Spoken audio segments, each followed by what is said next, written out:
All right. Ladies and gentlemen, call the meeting to order for Upson County Board of Commissioners for Tuesday, December the 13th. If you would at this time, please rise for invocation. Pastor Kelly could do that for us tonight, followed by our pledge. Heavenly Father, today once again we're so thankful for this day you've given us, for this time, Lord, to come together. We're thankful to know, Lord, as we come together, that, Lord, there's disagreements, there are agreements, but God, in the end, I just pray, God, that we'll all come together to continue to make our county a better place, a happy place. God, a place that we're proud to live in, to work in, to raise our families. I just pray, God, that you will bless our commissioners, Lord, as they hear, make decisions, God, that they will just continue to lean upon you, Lord, because we know, God, as we face things that's beyond us, as we face things that we don't know really what to do, we know, God, that you will continue to lead and direct us as you always have. We just bless this time, and I pray, God, that you will just give us, Lord, that we need, Lord, tonight as we make decisions to make our county the best county in Georgia, Lord. I just pray your touch upon each of these this afternoon. In the name of Jesus we pray. Amen. Amen. If you join me in the pledge, I pledge allegiance to the flag of the United States of America and to the republic for which it stands, one nation, under God, indivisible, with liberty and justice for all. Okay. Thank you, sir.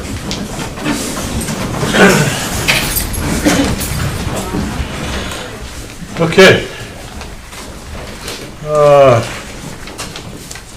Doug's getting the paperwork here for us. So, gentlemen, next on the agenda, we have several public hearings. The first public hearing is a rezoning. It's a rezoning 2022 TAC 02. Applicant and property owner Hutchins Towing, Estelle Hutchins, Thomaston, Georgia, requested Upson County rezone property at 453 Gordon School Road from AR to C2 for the purposes of permitting a fenced-in impound lot related to establishing a towing service. Let's see, just skipping ahead here a little bit. The property is 1 acre of a 18.5 acre lot, more or less, and is defined as a portion of tax parcel 046-022. So at this point, I ask for motion to open the public hearing. So moved. So a second. Second. All in favor of open the public hearing? It's unanimous. Jason? All right. So we have one. When I call your name, if you would please come up. There's some X's over here just so that the people in YouTube land can see you. If you would just come up and state your name and your address for the record, you have 5 minutes. So I guess it's Ms. Hutchins. Hi. Hi. I'm Estelle Hutchins, 453 Gordon School Road. A little back history. My husband and I bought the 18.5 acres back in 1993. He had been hired at the rec department to take care of the ball fields, and I was already working at the hospital, so it was a good move. We looked at a lot of places in Upson County, but we really loved the property on Gordon School, and we bought it. From the time we moved there, we've had a garage and kind of a mess across the road from us, but that never bothered us. They were good people, I guess, and I always waved to them when they mowed and I was mowing, so, but we've always, that was across the road from us. It's never really bothered us. We have lived there. I love it's all mostly wooded, and because we don't have neighbors and all that, we've really enjoyed. I've lived there now 29 years. Started my towing business in 2019. I had retired from working at a local physician's office. My husband had passed away, and so we kept thinking about leaving Upson County, but I just couldn't find anywhere else that I thought would be what I'd enjoyed there. I love the country where I live. We don't have much traffic on our road. A couple of people are up and down town, but that's really not too much going on there. So we I decided to start this towing business. January of this year, we'll start our 5th year. We do mostly local calls. We have We are on some of the big companies' lists like Swoop and Honk and AAA. And mostly we do, you know, go get a car from somewhere and take it to somewhere where it's going to be fixed or sold or whatever. We also do, besides towing, do lockouts, tire changes, that kind of thing. We're not terribly busy, but it's good, and it's been something for me to work at as well. I know last time I was at the meeting here, they brought up the junkie place down on Indian Trail, which has always been there since I've lived in this area for 29 years. It doesn't bother me. I mean, if I don't want to look at their junk, I just go around and get on 19. So they were kind of comparing maybe what we were doing with that, and that's not even giving me a chance. We have a lot that's surveyed out. The 1 acre is deeded out to my company. You have a plat available.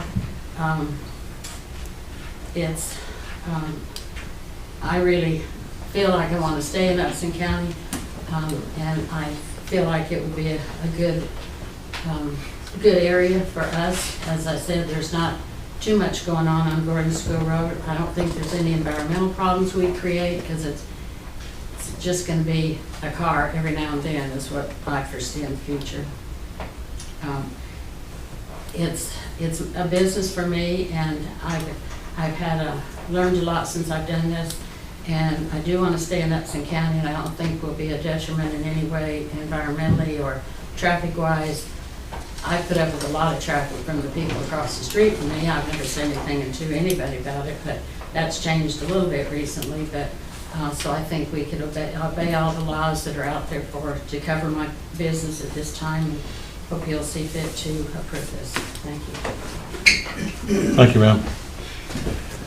Okay, no one else has signed up for comments on this, so at this time, we'll entertain a motion to close the public hearing. So moved. Is there a second? A second. All in favor? Public hearing is closed. It is unanimous, Jason. All right, Mr. Courier. Yes, Mr. Chairman. Just before I start, I'd like to introduce our new code enforcement officer. Dominique Terry is with us tonight. Been with us for a couple of months now, and he's hit the ground running. Okay, welcome aboard. Thank you. Thank you. All right, as you've heard, Ms. Hutchins' home and her home occupation is 453 Gordon School Road. The request is from the AR zoning to C2 to allow the impound parking lot. Traditionally, home occupation is something that, as long as you're not bringing heavy equipment home, you're not modifying the home, it's basically the office for your business. Those sorts of businesses are allowed to operate. In this particular case, if the only thing that comes home is maybe a tow truck that's a typical size pickup truck, then we probably would say, yes, that's fine, you've got your office there. But when you start bringing home the cars, then that's when you are changing from a home occupation to something different, and that's why we're here. She would like to rezone at least a portion of her property to C2 that would allow that sort of use that a home occupation would not. Again, you heard the total parcel is 18.5 acres. You have before you, that was supplied just recently, a unrecorded plat for that 1 acre.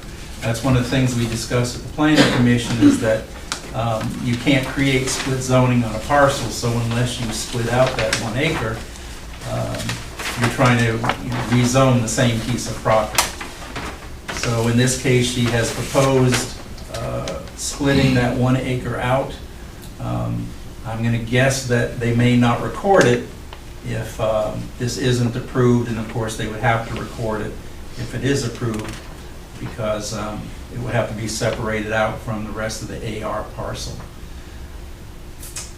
As you can see in the staff report, and we'll see in the photos here, the impound lot is actually already constructed, despite the fact that that's not permitted by a home occupation.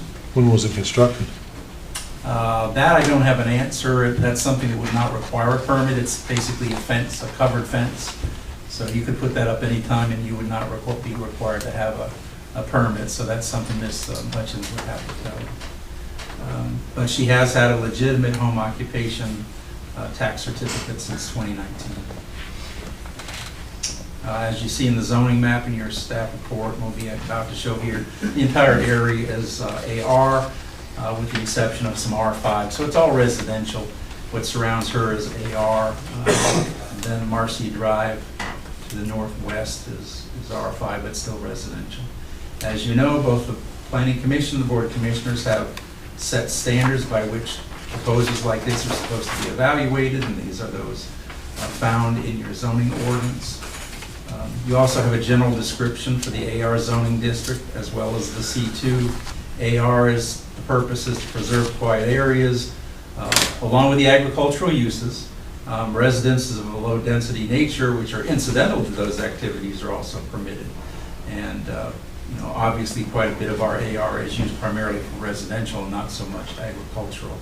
Whereas the C2 itself is to establish and preserve business areas that are motor vehicle oriented and they're convenient and attractive for retail activities, business transactions, services, etc. So you've got the staff analysis where I take the evaluative criteria and discuss them. Basically, this would not be a high impact use. I think this is more of an aesthetic type of thing and a planning thing in terms of, is this the appropriate location to begin to establish a commercial district, a commercial location, a commercial node, whatever you'd want to call it. And again, as we discussed earlier, we're getting outside the scope of what we would consider a traditional home occupation once we start developing outside of the home. This would represent a spot zoning, as you see on the zoning map, and I'll show in a moment. There's nothing precedent around this particular area for commercial development. There certainly is a viable economic use currently of the property, and that's as a single-family residential use. I'm not really sure that there are any other impacts or conditions other than this certainly is a change from the type of business that's been operated out of the home until now. Therefore, staff recommended to the Planning Commission and to yourselves denial. This would be a spot zoning case. This isn't an area where we would expect to start to establish a commercial area. And again, you've got substantial residential development around it. The Planning Commission at its November 14th meeting also recommended denial, 5-0. They cited that they didn't feel that this was within the charge. This isn't something that the Planning Commission would approve, and that that particular case, the 1 acre parcel had not been separated out, so they thought it was premature to even be asking at the time. This is a copy of her original occupation tax application, and the backside, what we call the home occupation portion. Number 6, this is where the home occupation is supposed to be fully within the home. Obviously, this is going in a different direction. Here's the aerial photograph. This northeast corner right up here is where, in your photos, you see that impound lot has already been established. The home is approximately here, about a third down the parcel. Here's the zoning map. You can see all the way in the area, you've got AR zoning. This is Marcy Drive with its R5 zoning. This is looking to the east on Gordon School and to the west. Looking through the woods to the parcel, and then there was a drive created to go directly to the impound lot. And obviously this is that drive.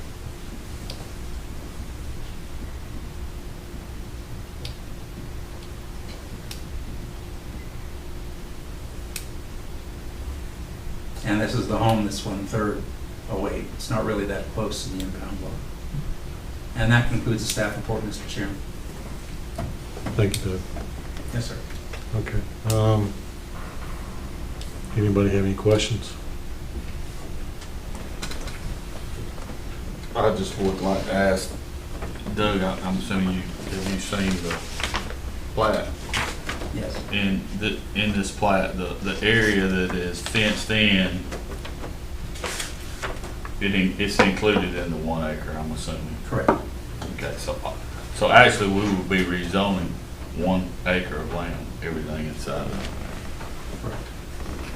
And our comprehensive plan, it states in it about spot zoning and In a general way, where usage need to be comparable and appropriate for the surrounding use. Okay. Anybody have any more questions? Is there a motion? You have the staff's recommendation. Is there a motion on this request? Mr. Chairman, I'd like to make a motion that we follow the staff recommendation and planning zone recommendation for the now. I have a motion. Is there a second? I'll second. Okay, I have a motion made and seconded to deny the request. Is there any other discussion? Hearing no other discussion, Mr. Tinsley? Commissioner Watson? Yes. Commissioner Ellington? Yes. Commissioner Jones? Yes. Commissioner Wilder? Yes. Chairman Allen? Yes. Okay. All right, thank you. Okay, next on the agenda is another public hearing. It's a rezoning request. It's rezoning 2022 TAC 03. The applicant is Ringo Homes, LLC, and let's see, property owners Augustine and Lisa Agnew of Fayetteville, Georgia, have requested that Upson County rezone 2 lots on Crest Highway, State Route 74, between Long Farm Court and Jones Road from AR to C2 purposes for establishing a fast food restaurant or stores. Let's see, the property totals 4.114 acres more or less, and is further identified as tax parcels 005, 3037, and 00537 alpha. Is there, so I need a motion to open the public hearing. So moved. Is there a second? Second. All in favor of opening the public hearing? It's unanimous. The public hearing is now open. So this is it right here. Okay. So just like the last one, as I call your name, if you would please come up here to the front. State your name and address for the record, and you have 5 minutes, and please address your comments to the board. So first is Ms. Davis, Brandy Davis. I'm keeping track of the 5 minutes too, by the way. So I apologize if I have to give you the hook. So, Brandy Davis, 86 Long Farm Court. yes, ma'am.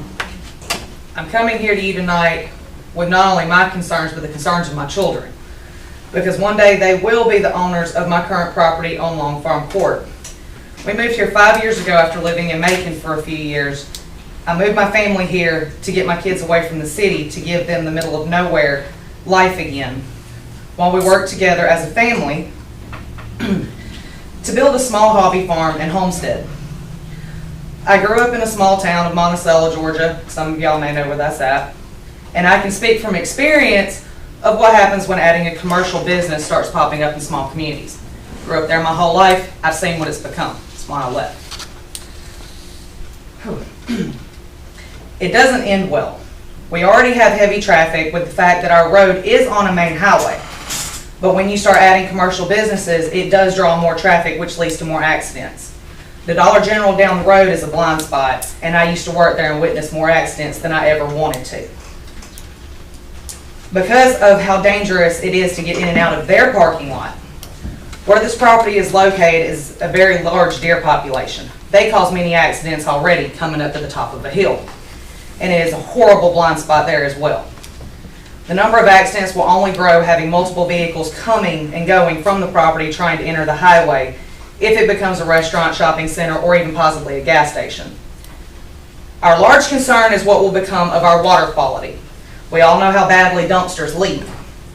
And when it rains, everything has to wash away. And where does it wash? Right downhill into the creek below, which supplies our current drinking water to all of our wells in our community. These wells supply not only our drinking water, but our animals' drinking water, which in turn provides our family with fresh eggs and meat. The creek also supplies our wildlife population with drinking water. And as most of the Long Farm Court community are avid hunters, we rely on the deer being healthy to supply us with a source of food, as buying meat in the store has become more expensive, so we require more meat to be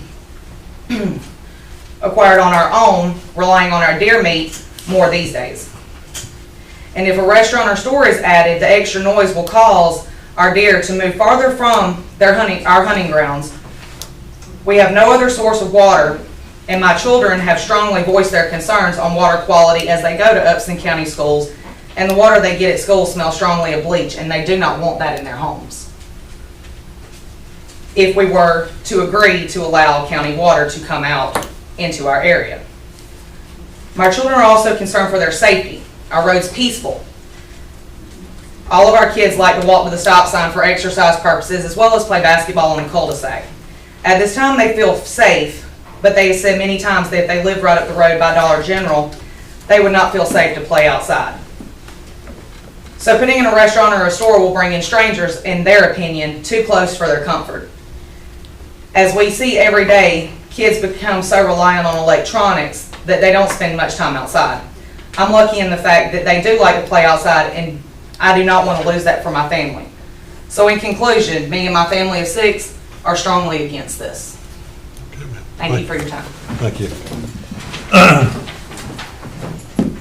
All right, and I should have said this before we started. If I call your name and you feel like somebody has already stated what you were going to say, you still have the privilege to come up here, but if you change your mind because somebody has already stated their case and you feel like they've done a good job, then you can let me know. So Casey Elliott. Hi, my name is Casey Elliott. I live at 6817 Crest Highway. As I spoke last time as well. There are a few reasons why I don't think it would be, I'm all for the county growing and growing the right way. Of course, we're fast food restaurants and everything to grow. But the thing is where they're trying to put it at. And there's a few reasons why it's not a good area. One, you put it in like right in residential area, like the lady before me said. 2, you're going to have the parking lot with runoff from dumpsters, from cars, and all, oil and everything else. There's a creek right behind it. There's actually kind of a swampy wetland area behind there. So you got all that running into that, and everybody out there is on wells right now. I don't think most of us want to switch really to county water even out there. And actually, a gentleman already tried between the 3 lots. Mr. Agman there actually owns 3 lots. He's only trying to get 2 of them zoned. Right in between the 2 he's trying to get zoned, and his 3rd lot, there's another lot that he sold earlier. A gentleman was going to put a house there. Well, as far as he got was a foundation, and he figured out that, I don't know the term, you probably know more than I do, it wouldn't perk or whatever. He got as far as the foundation, realized the water table was too high, and he pretty much gave up. So he still has that property there with a foundation, no finished house. So it's kind of a swampy area. There's a stream coming off of 3 ponds right around Jones Road. I think that's pretty much it. Appreciate y'all's time. Yes, sir. Thank you. Okay. I'm losing my mind here. Here we go. Thomas Sweat.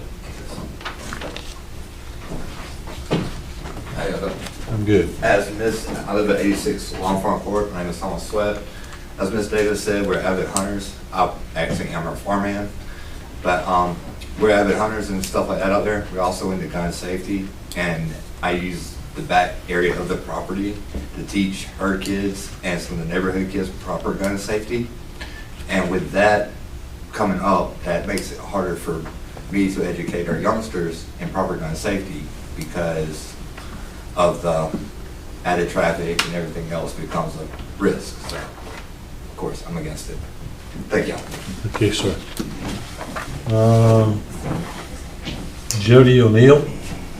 Who said what I needed to say? David O'Neill. Very good. David Hammett.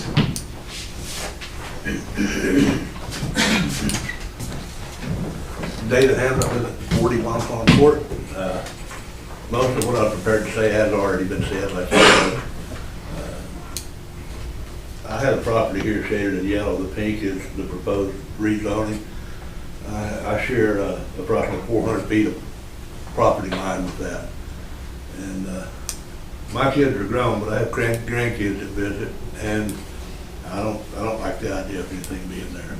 And I don't have much, and I don't like the idea of people that I don't know who they are or what they're up to, but able to see in my backyard of what I do have. There's a stream, spring-fed stream that starts here on this property, runs into a creek, and that creek feeds 3 ponds in the area.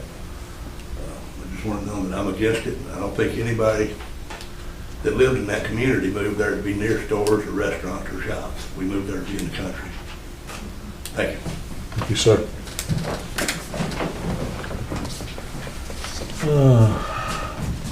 Stanley Long. It's already been said. All right, sir. Okay, that being the case, that's all we have for public comments. Is there a motion to exit the public hearing? Is there a second? Second. All in favor? Public hearing's closed, it's unanimous. Mr. Curry, Yes, over sir. to you. And as has been called to your attention before at the previous meeting, those plats, if you don't want those for your records, if I could have those back, Ms. Hutchins would like them. All right, on to our next case. Again, you've heard that the applicant and the owner is Ringo Homes LLC. Is anyone here representing them? I don't see Mr. Eisenman. No, I guess they're not here tonight. Okay, they were given notice of the meeting. I guess after the negative in the planning commission, they decided not to attend.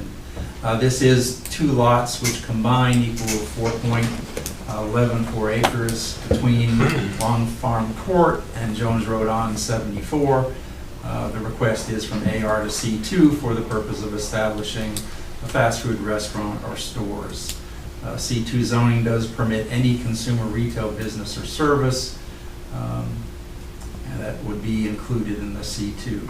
You'll see, and we'll show in the presentation later, there are 2 of the 3 lots that they have bought. This is in the Molina area of the county, the far western end of 74. Again, on the zoning map, you'll see AR in the surrounding area with the exception of a very large place called M1, and that's Tenkati. So there is other zoning in the area, and then a little further to the west on 74, and you'll see this on one of the other maps. There is some commercially zoned property, which if this was in that area, maybe there would be a different reaction to the request. We just talked about the standards for AR and C2 and what's intended for those particular locations.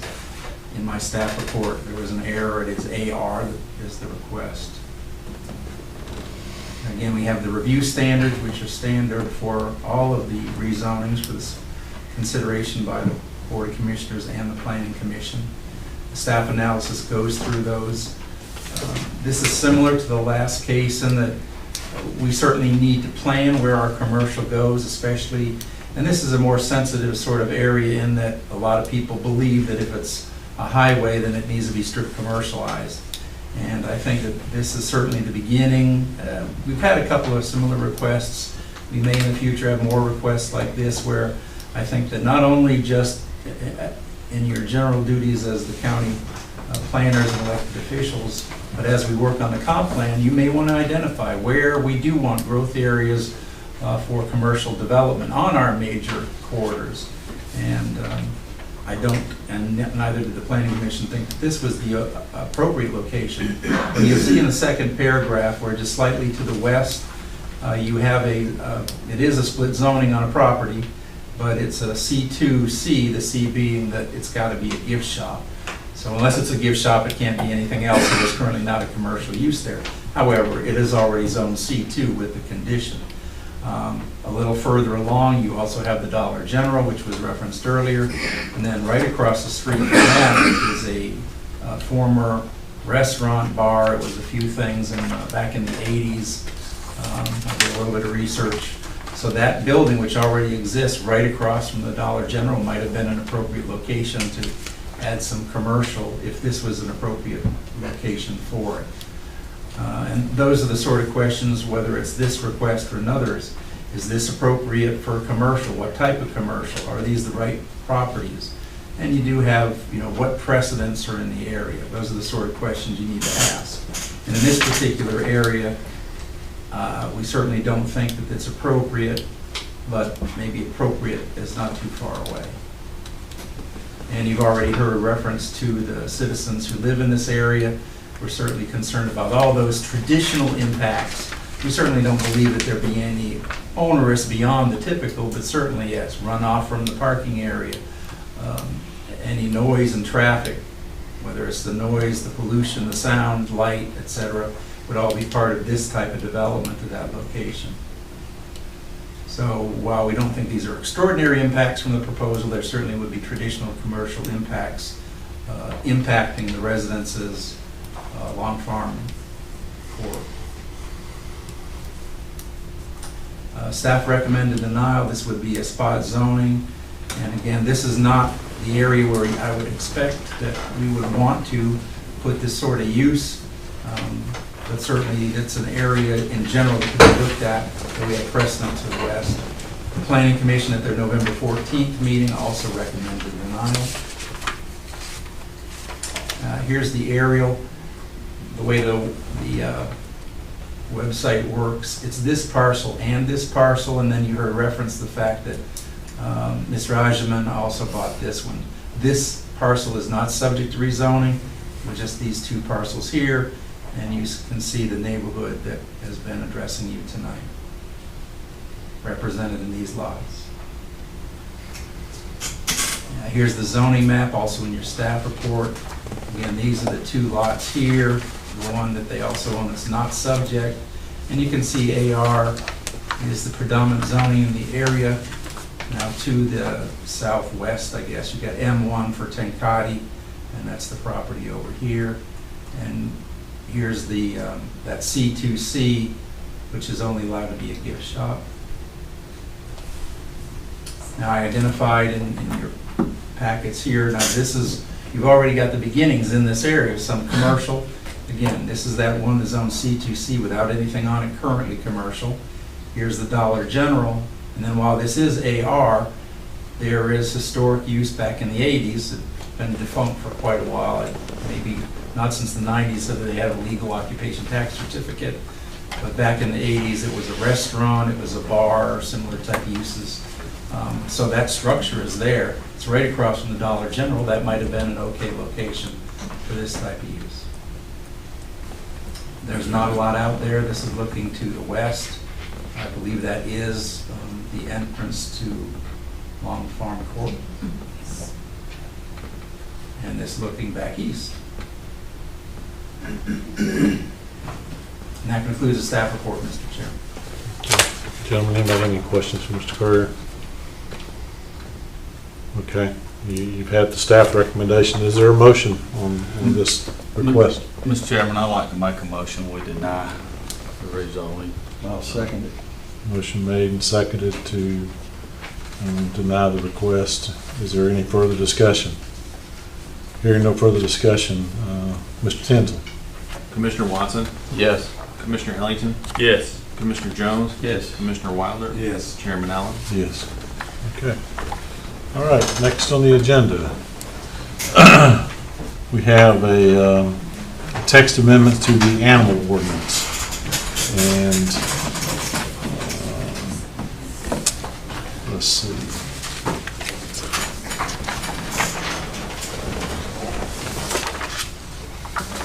All right, so is there a motion to open the public hearing on the animal ordinance? So moved. Is there a second? Second. Motion made second. All in favor of opening the public hearing? I have no one has signed up here tonight to address us about the animal ordinance. So is there a motion to close the public hearing? So moved. Is there a second? Second. All in favor? Public hearing is closed.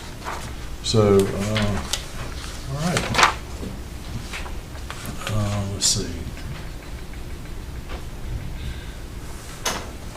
So I guess at this point we intended to read this, or let's see, further down in the.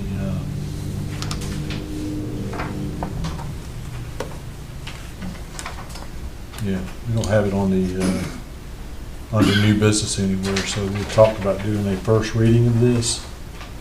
Did we do that now? Yeah, I think, Mr. Chairman, the staff was going to present the work Okay. done, and then, I mean, it is a first reading, so then Okay, we yeah, would. all you gotta do is look up there, you Yeah. got it already queued up. Mhm. So I think our plan tonight is, because we have such a long, lengthy schedule, we're gonna take a quick look at this tonight with the intent of taking this to discussion at our next work session in January. Okay? Mhm. But I appreciate Adrian coming. I see him later. Can't hide with that shirt on, Adrian. Okay, so Mr. Curry, we'll turn it over to you. Well, this has been the culmination of many months and actually a fitting start. I think we started 3 or 4 years ago on this and other issues came up. Mr. Chairman, it was not my intention to go through this in any detail. There are sections of it that quite a bit of attention was paid to. There are other sections that maybe were glossed over, so certainly those discussions can be held at a workshop. Mr. Relaford was instrumental in working on this, and so we're very, very grateful for his participation. Obviously, as we said multiple times, this is what he does every day, so we certainly needed his participation in this, and he had significant comments on particular sections. So we certainly welcome his continued participation, since again, this is what he does every day. And I know that this has been a long time coming for him, that we've had a significant upgrade compared to what the animal ordinance is now. It certainly hits on very many issues and areas that we didn't hit on before. Hopefully, the Animal Control Department feels like we have hit the issues that they need and that have been addressed, and that will be further refined through your process. Okay. Mr. Chairman, if I may, I Sir. also wanted to publicly thank our Animal Control Director, Mr. Relaford. He has put, I wouldn't even dare to guess the number of staff hours that he's got into it, especially working side by side with Doug and the Planning Commission on this. So both of these gentlemen have got a lot of blood, sweat, and tears into this. And I wanted to point out for Commissioner Jones, even in the title, it does mention pigs and chickens, which Commissioner Jones and I have had multiple conversations about over the last 3 or 4 years. So we look forward to presenting it to you in January, and we do intend to invite Adrian to that meeting so he can be that resource for you, talk about how it was developed. So we look forward to presenting that in detail in your January work session. Okay, and I would encourage, I mean, there's a lot of wholesale changes to the ordinance. And I would encourage anybody here, anybody watching, anybody you may talk to that is particularly interested in animals and such, please pay attention. I mean, the last thing we want to do is go down a path and approve an ordinance. And, you know, we talk a lot of times about when we do things, especially when it's something as lengthy as this, unintended consequences, things that we may overlook. So, you know, Adrian, I know you've got a lot of friends out there. Please make sure our folks out there that volunteer and that are acutely aware have looked at this, and, you know, because, you know, we don't, you know, and so just get the word out that this is out there. Is this available anywhere? Not yet. I mean, Been posted. can we we- possibly post this we will. draft on our website? We will post it. Yes, sir. Yeah, I mean, And just a little bit of the history. In the beginning, when we were noticing this for public discussion, we had significant participation at our first, actually a workshop that the Planning Commission had, and we had to move the meeting because we didn't have enough room in the magistrate's conference room, and the Extension Service office was very generous and allowed us to move in there. I believe that was primarily agricultural interests that attended those 2 workshops, and I think over the course of those 2 meetings, as demonstrated by not attending a lot of the other meetings that they were invited to every single time, I think we took care of at least the agricultural interests and their concerns with the draft ordinance. Now, again, there may be other interests that weren't as knowledgeable about, but hopefully at least agriculture is not too concerned about this, because they've had multiple opportunities, and they were, every time this was on an agenda, they were provided the agenda as well as the updated copy. it's a lengthy document, and there's a lot to it, and, you know, it deserves a lot more of our attention that we can give to it that we probably can't get to tonight. When I went ahead and sent out my, one concern about the tethering section, so that'd be one I'd like to take a little bit more time on and discuss. We Okay. already have issues with tethering. Yeah. It gets pretty sensitive. Okay, moving along then. Next on the agenda are public comments. I do have one. So when I call your name, if you would please come up and I'm the only one. name and address for the record, please. My name is Ann Massengill. I live on Atwater Road. And at the time, I am a member of our regional library, but I volunteered to represent Upson County for the district. Now, I'm a retired school principal. I've got an extensive background in medicine too, and I'm bored. So I went to see Amanda and Jessica, and I've applied for all kinds of board meetings. So I came tonight so you could see my face and know that I'm very sincere. I'm blessed to be here. I came from Fayette County, and don't hold that against me. Because I live in the mountains of Upson County, and I'm very proud to be here. And I do not want this place to be like Peachtree City. So, good evening, gentlemen. Thank you. Good evening, ma'am. All right. No other comments tonight, so we'll move along. So next on the agenda is an executive session for possible litigation and to discuss personnel. For your situational awareness, we typically do executive sessions at the end when we don't think we'll have any sort of action.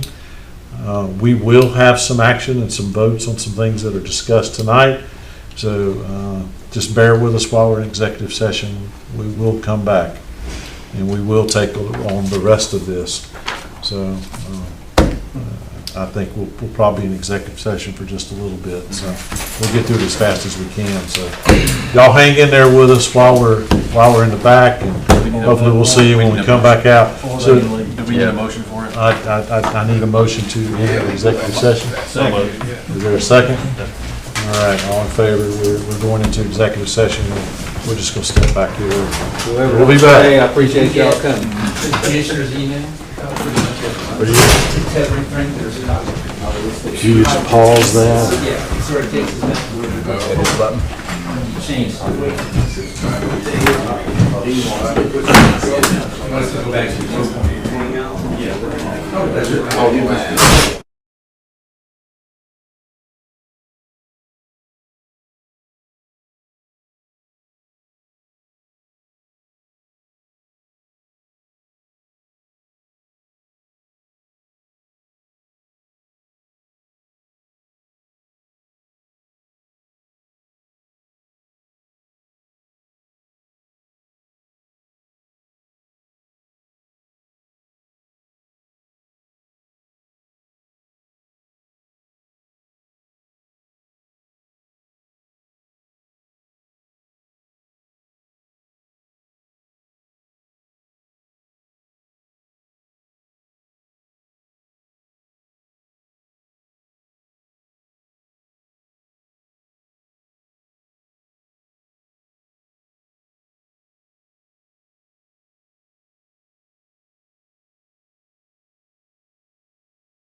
That mistake. Thank you, Doug. You're welcome.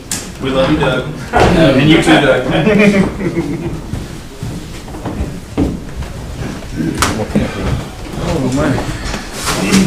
As promised, we returned. Who's got the deal? Welcome back. Yeah, welcome back.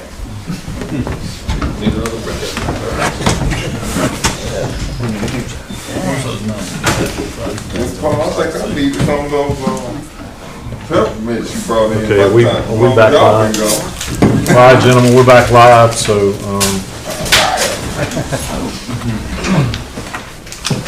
okay. Next on the agenda is the consent agenda. On the consent tonight, you have approval of the November 22nd budget work sessions minutes, approval of the November 22nd regular meeting minutes, and approval of the radar list for Upson County. Is there a motion on the consent? So moved. I have a motion made and seconded. Ms. Jones? Commissioner Watson? Yes. Commissioner Ellington? Yes. Commissioner Jones? Yes. Commissioner Wilder? Yes. Chairman Allen? Yes. Okay, new business. Here we go. Possible appointment to the Industrial Development Authority. Gentlemen, at this time, I'll entertain a motion for that appointment. I'll make a motion to appoint Miss Ann Massingale. Okay, I have a motion. Is there a second? Second. I have a motion made and seconded to appoint Miss Ann Massingale to the Thompson-Upson Development Authority. No further discussion. Ms. Jones? Commissioner Watson? Yes. Commissioner Ellington? Yes. Commissioner Jones? Yes. Commissioner Wilder? Yes. Chairman Allen? Yes. Next on the agenda is the possible appointment to the Airport Authority. At this time, I'll entertain a motion on that appointment. Mr. Chairman, I'd like to appoint Curtis Wilder. I have a motion. Is there a second? Second. I have a motion made and seconded to appoint Mr. Curtis Wilder to the Airport Authority. Is there any discussion? Hearing none, Ms. Jones? Commissioner Watson? Yes. Commissioner Ellington? Yes. Commissioner Jones? Yes. Commissioner Wilder? Abstain. Chairman Allen? Yes. Okay, possible appointment to the Planning Commission. I'll entertain a motion on this. Mr. Chairman, I'd like to make a motion where we reappoint Jeffrey Hilton. Okay, I have a motion. Is there a second? Second. I have a motion made and seconded to reappoint Mr. Jeffrey Hilton to the Planning Commission. Hearing no further discussion, Ms. Jones? Commissioner Watson? Yes. Commissioner Ellington? Yes. Commissioner Jones? Yes. Commissioner Watson? Wilder, sorry. Yes. Chairman Allen? Yes. Next, gentlemen, is the possible appointment to the Three Rivers Regional Commission non-public member. Is there a motion? Mr. Chairman, I'd like to make a motion to appoint Adrian Shales. Okay, I have a motion. Is there a second? I'll second. I have a motion made and seconded to appoint Ms. Adrian Shales to the Three Rivers Region Commission non-public member. Hearing no further discussion, Ms. Jones? Commissioner Watson? Yes. Commissioner Ellington? Yes. Commissioner Jones? Yes. Commissioner Wilder? Yes. Chairman Allen? Yes. Next is the possible appointment to the Office Building Authority. Is there a motion? I'll make a motion that we appoint Commissioner James Ellington to that board. I have a motion. Is there a second? Second. I have a motion made and seconded to reappoint Commissioner James Ellington to the Office Building Authority. Hearing no further discussion, Ms. Jones? Commissioner Watson? Yes. Commissioner Ellington? Abstain. Commissioner Jones? Yes. Commissioner Wilder? Yes. Chairman Allen? Yes. Possible appointment to the Board of Assessors. Is there a motion? I'll make a motion, we reappoint Ronnie Portwood. Okay, I have a motion. Is there a second? Second. I have a motion made and seconded to reappoint Mr. Ronnie Portwood to the Board of Assessors. Hearing no further discussion, Ms. Jones? Commissioner Watson? Yes. Commissioner Ellington? Yes. Commissioner Jones? Commissioner Wilder? Yes. Chairman Allen? Yes. Okay, let's do something different. Discussion and possible consideration of a lease with the Department of Juvenile Justice. Jason, you want to? Sure, Mr. Chairman, this was tabled from a previous meeting due to concerns of term.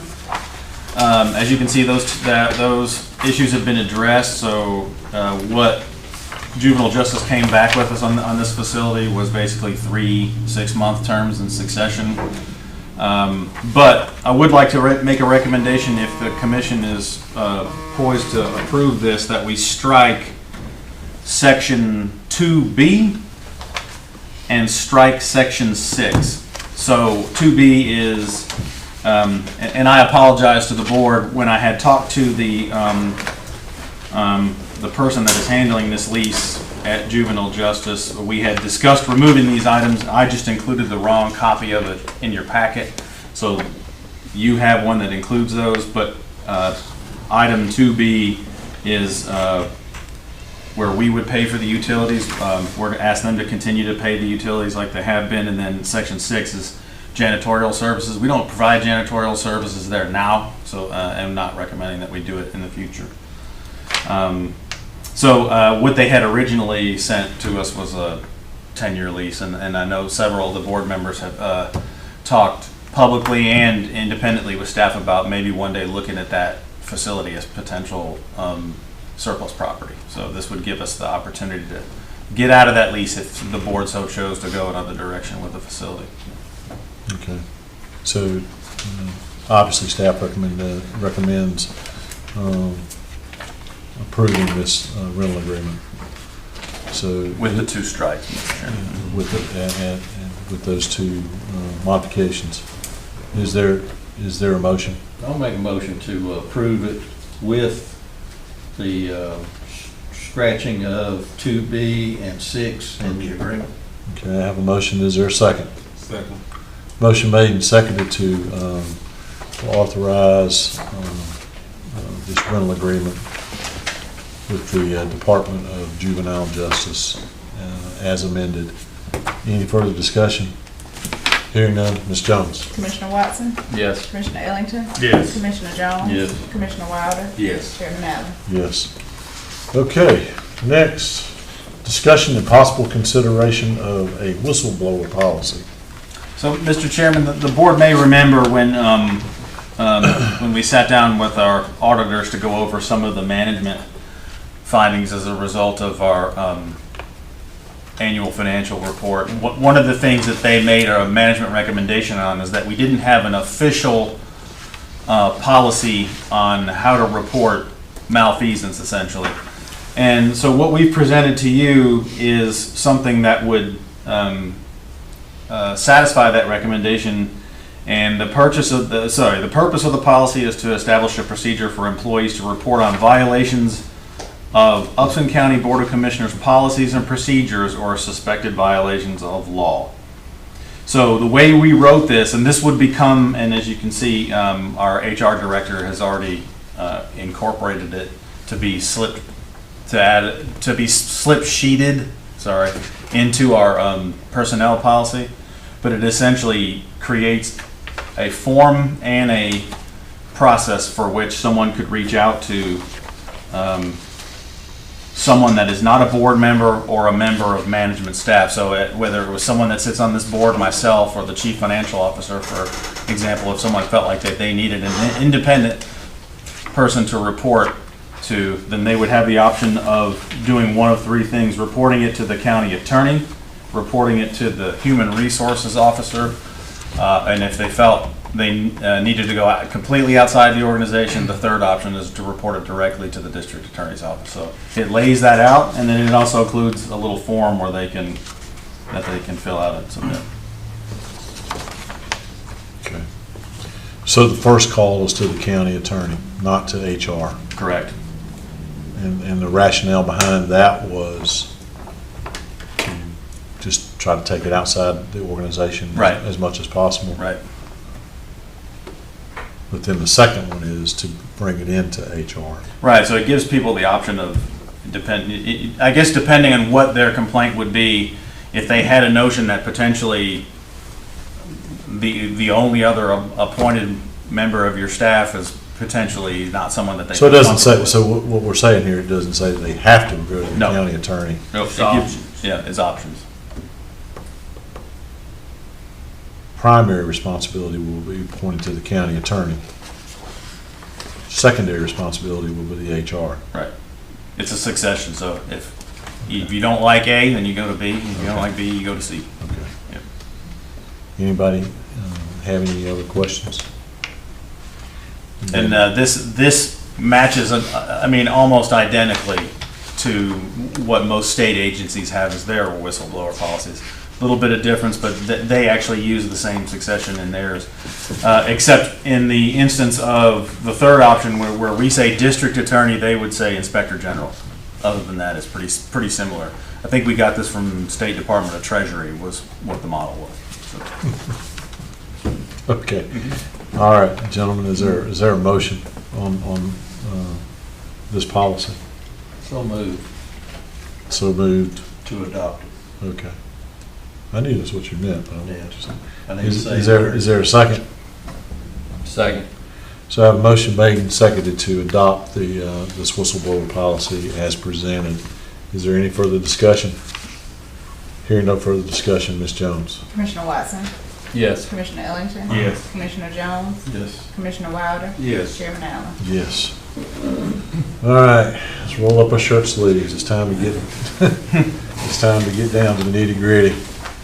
All right, next is the discussion and possible consideration on the joint projects agreement. Jason, I'll start by saying that so this agreement has been batted back and forth now 3 months, 4 months. I'm not sure what the date of that resolution was we adopted terminating the current agreement. But anyway, so as y'all know, y'all appointed Commissioner Ellington and I to meet with the team, as well as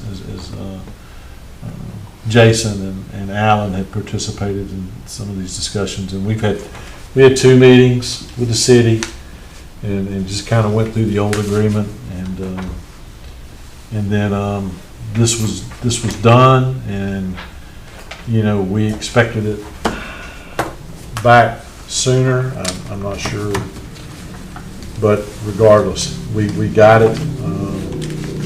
Jason, you got it Thursday in its current form. In its current form, yeah. Yeah. So, and so we got it Thursday.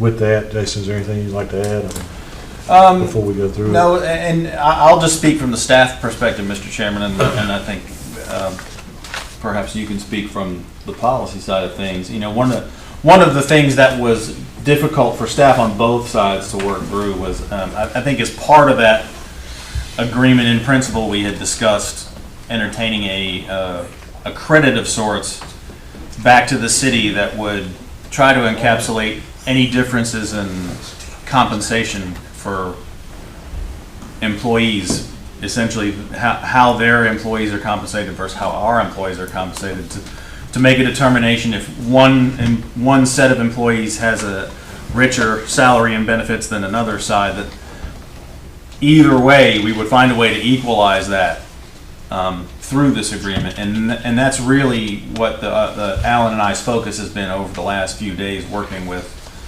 mainly the city manager and partially with the chief financial officer there. And we came up with, and this is largely a calculation that Alan and I worked on, and this was our preference out of about 4 or 5 different models that we looked at. Yeah. And you'll see that pretty clearly enumerated in section 1.7. Yeah. And we basically... Jason, if we could, sure. I was just going to take this from top to bottom. Yeah. And so we'll get to that. Okay. And so that way we have everybody here. Because, gentlemen, I would like to, this is our last meeting of the year. And I think it's important that we get something adopted tonight, or at least get your authorization for us to enter into the agreement as potentially likely modified here tonight, because again, this is our last meeting, and I know the city council has a meeting next week. So I'd like to, we would like to get your thoughts on this, get the changes annotated, get the changes made to the agreement, and then get this back to the city as fast as possible. It'd be great if we could get it back to them tomorrow. I may be asking for too much. It depends on how much, modifications we have. I don't think there are going to be many, but I know there are a few items that still. And so, and just for everybody, So as James and I, we talked about it when we updated y'all in the past on this joint projects agreement process. You know, we went into this and we told, you know, our city, our friends with the city that, you know, hey, Norman and Jason don't have the authority to agree to anything. We're here to talk about it and to provide our take on it. But at the end of the day, it's got to come back to you, to us as a board. All right, so this has been going on for several months. Things have changed, you know, so, you know, there may have been some things that, you know, say for instance, that I early on said that, hey, you know, I think I can live with that. I think the commission can live with it. That today I may have a different opinion based on some other things. So, you know, if we could, let's go through this, and again, with the goal of getting something that we can say, okay, here it is, move forward, because we know that on December 31st, January 1st, the joint projects agreement ceases to exist based on the resolution that we did jointly with the city to set the term date on it. So so anyway, so if y'all will, anybody have any questions about any of that? We're going to kind of set the table. This is what got us here. Does that sound about right? All right, so I'm going to go through this. If y'all just, it is a lengthy document. Mr. Chairman, I do have a few copies of the original, so if you need me to look something up. Okay, all right. As it compares to what the new one was. Okay, so basically, you know, we start out, there's really nothing there under the first page. It basically describes what this is. It identifies what was done previously, and then it goes into okay, so here's the first one. It talks about the services. What are the services? And so you see here the airport, the landfill, Thomas Upson Archives, Hightower Memorial Library, recreation program, which includes some jointly owned facilities and some separately owned but jointly used facilities, emergency management, Thomaston Upson County Senior Center, the Industrial Development Authority, emergency medical service, and emergency telephone service. Those are the services that have been annotated. Now in the next paragraph you'll see the parties have determined that the IT, information technology, should be included as a joint project for staffing purposes only, and that each government body shall pay for equipment, software suites as needed. So, you know, we've had some discussion on that part. Is there something that we want to talk about at this point about adding IT to the joint project? Well, Mr. Chairman, I think correct me if I'm wrong, Jason, currently we have an annual IT agreement with the city for services. And basically, what we had looked at, it came up that potentially we would put this into the joint projects. However, there's a couple of positives and a couple of negatives to that. The positives, obviously, is we got an agreement for 10 years, and we just have to appropriate the funds annually. Which, in theory, is not any different than what we're doing currently under the current agreement. So I didn't really know what that would look like. It was tossed around in the meeting. There wasn't a lot of time spent on it. I'll just reiterate what Chairman Allen said. I know personally that we made it clear on more than one occasion. We're here to try to negotiate. We try to get the ball rolling, but we're not here to make any decisions. We're not agreeing to anything today, on theory or on paper or anywhere. We're just here to take this back to our board and get their opinions on it. So we talked about that. I don't know. Obviously, Jason can probably share some benefits of having it in the joint project. I just don't know there's a couple things that's in here that I just don't think that are really pertinent to a joint project. Basically, it's a service that we're providing, the infill contract. So is it your recommendation that we strike that, that reference to IT, where it says should be included as a joint project?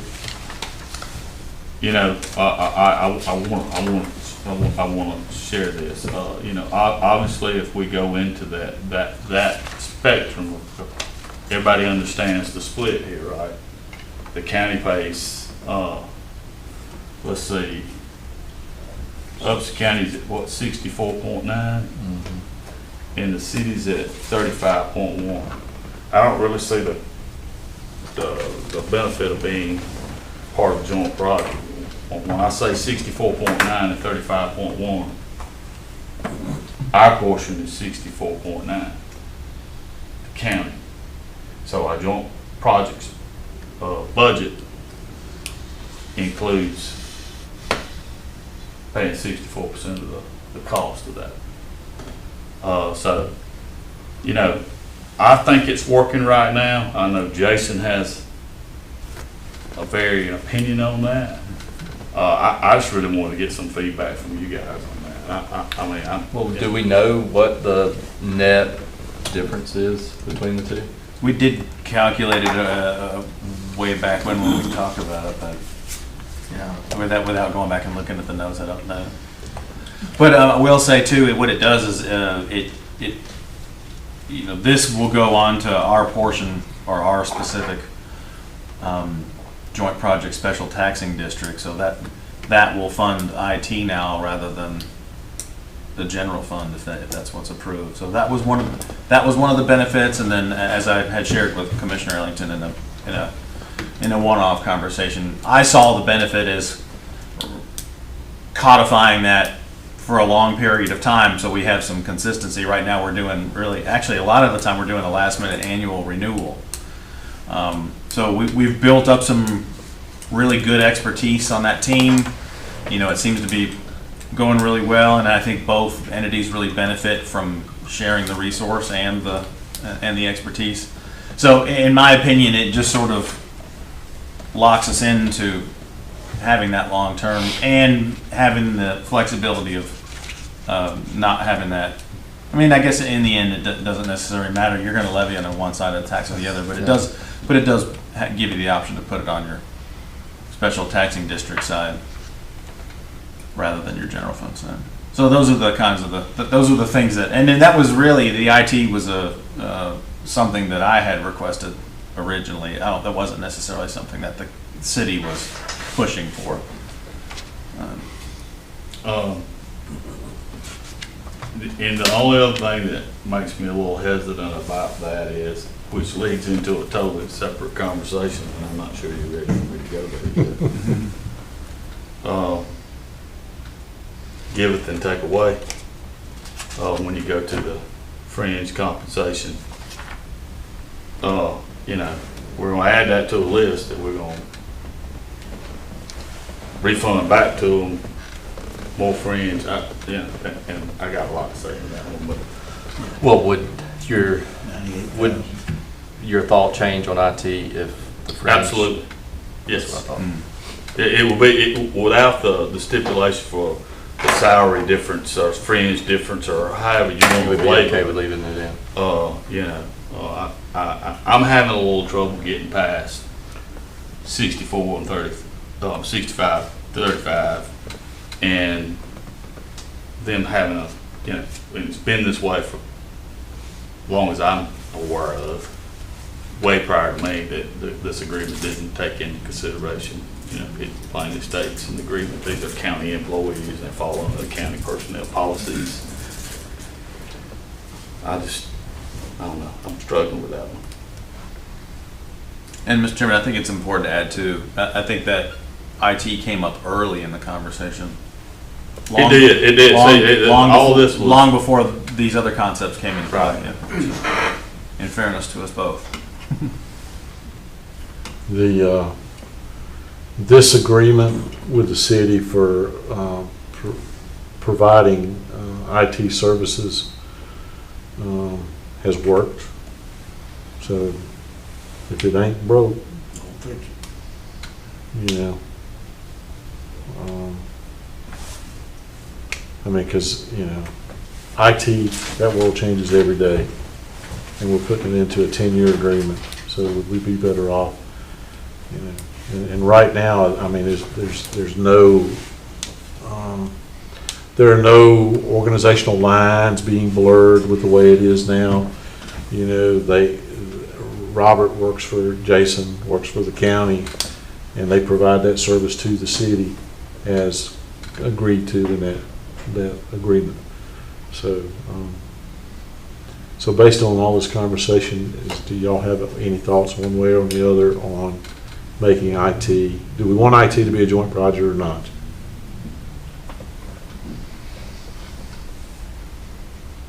Say that one more time. Do you want IT to be part of the joint projects or not? Or maintain it as we currently have. Or as maintain it annual as it's currently appropriations. provided? I mean, yeah. I would like to see the net effect of it, because it probably, in my opinion, is pretty minimal. Negligible, I would imagine, but I just don't remember that. But yeah, I mean, if it's working. Alan, you had something you want to add, or? I do. I was going to bring it up when we discussed the budget. When we were discussing this in our meetings, I said this is going to add a lot of complexity to accounting, because I'm bifurcating the IT department's budget, moving the compensation over to joint project and leaving the rest of IT in general fund. So it was discussed, well, maybe it can be handled differently. So regardless, I have to make a bunch of manual adjustments because we don't want. But if we leave it as is?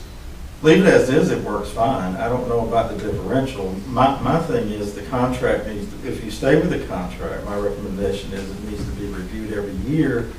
And it needs to be really more based on work orders and how much time you're spending on average for each government, not based on a net digest. Well, that's what that's kind of where I was going when we talk about this IT, and it changes all the time, I mean, it may be, that there's some new technology that the city has implemented or the county has implemented that's requiring a lot more of the time, and one entity may be not getting their fair share based on the split. So if we put it in here, it just makes it more rigid.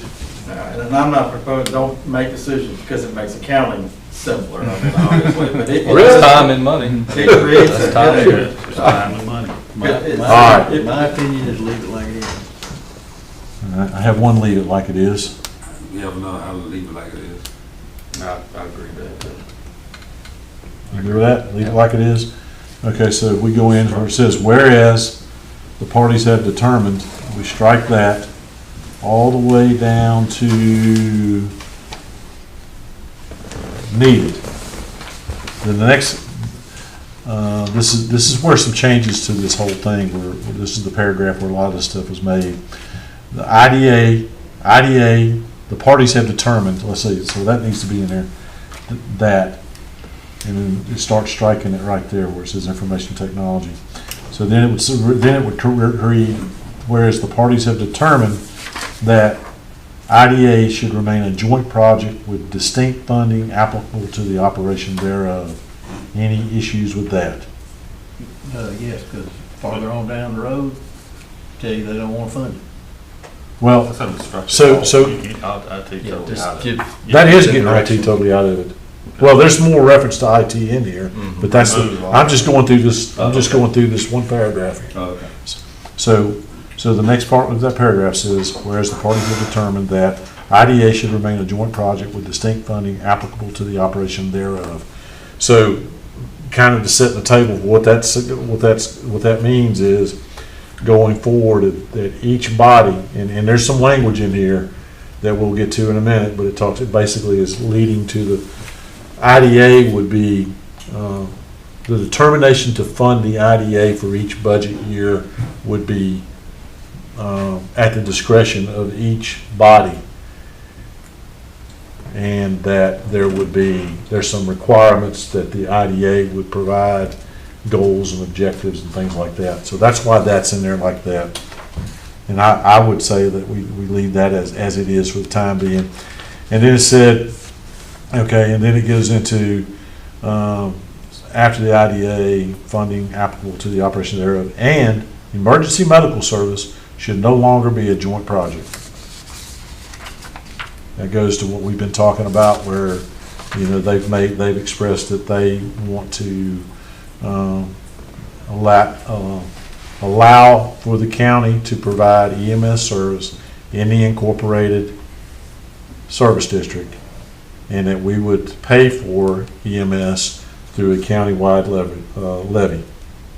Right, Jason? That sum it up? That's correct, yes. So that's what that does. So I think we're leaving that alone. So then let's just jump down. There was one typo under 1.1. I think that got fixed where it says archives and then facility. It should just say archives. Let's go to, okay, here's the one where it talks about, well, let's see. I don't want to. Well, 1.1, you got Well, 1.1. It talks about. Gilmore Center.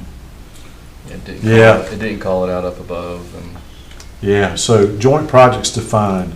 The parties hereby declare that the jointly owned and operated airport, landfill, archives, library, EMA, senior center, E911, IT, scratch IT, recreation department, they have Gilmore Center in here. You want to take that and let's go ahead and address that now? Yeah, I mean, essentially when we began these meetings, you know, some notes, I think, even Jason compiled some notes, and we talked about it very briefly, but it was a consensus considering the fact that we haven't funded that. Because it is what it once was. I mean, it's a private entity at this point, and we've asked for things, and, you know, we've never really gotten those things that we asked for.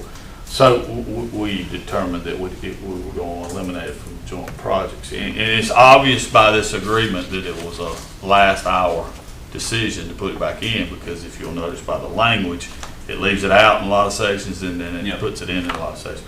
And my thing is I'm not sure that needs to be, I feel like it shouldn't be a joint project. Neither the county nor the city own that own that organization or direct it, or, you know. And it doesn't mean that we can't fund it. It just means each board can separately decide that from their general fund budget, when, what amount, if or if not, it's funded. And I reiterate, neither body has funded this since 2019, maybe. 18 or 19, yes. Right. So it's your recommendation that we scratch the Gilmore Center? We just, you know, that you know, like I said, each board can independently meet and make those decisions.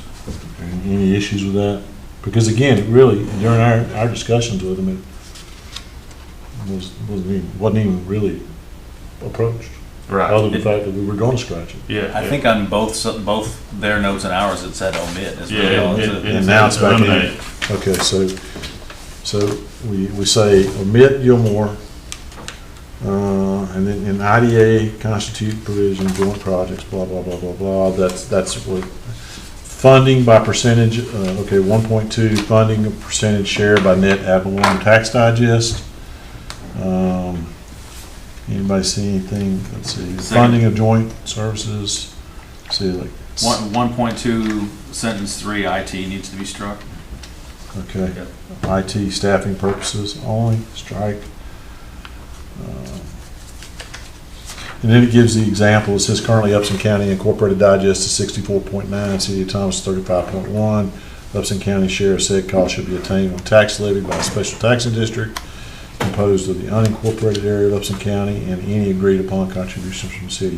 So funding of the IDA, it talks about the funding of the IDA and how that would be handled.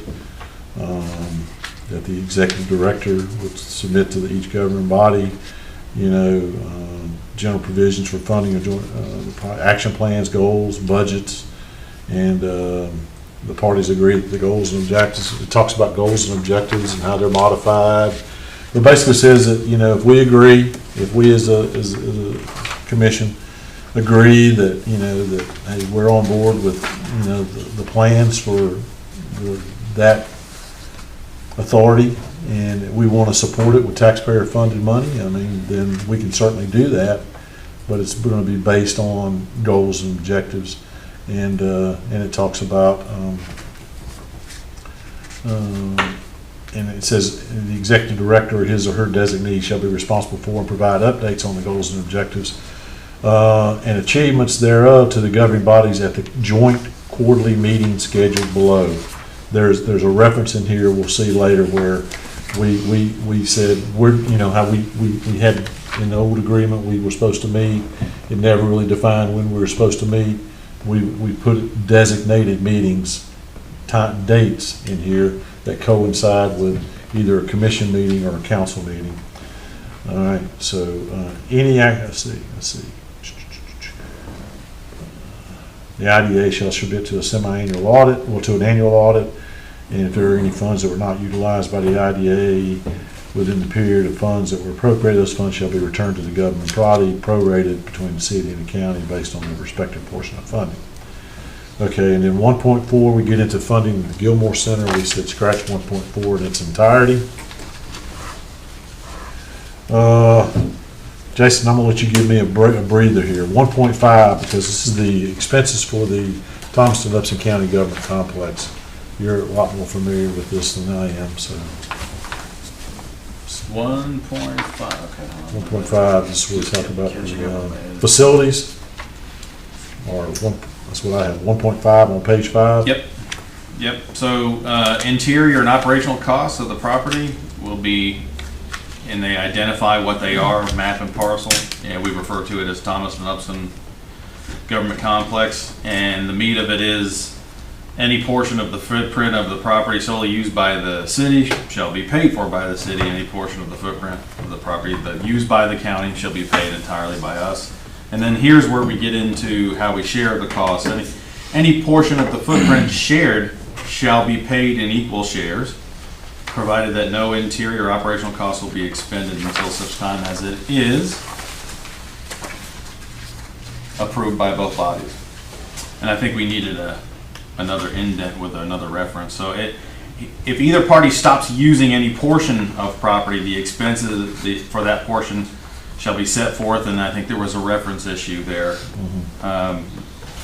The other party shall have the right to occupy. So basically what it's saying is that if we vacate a property, we notice and we tell them that we're not interested in using it anymore, they would have the right to occupy that. In other words, we wouldn't use it for any third-party purpose. So it's like right of first refusal for when you vacate, yeah.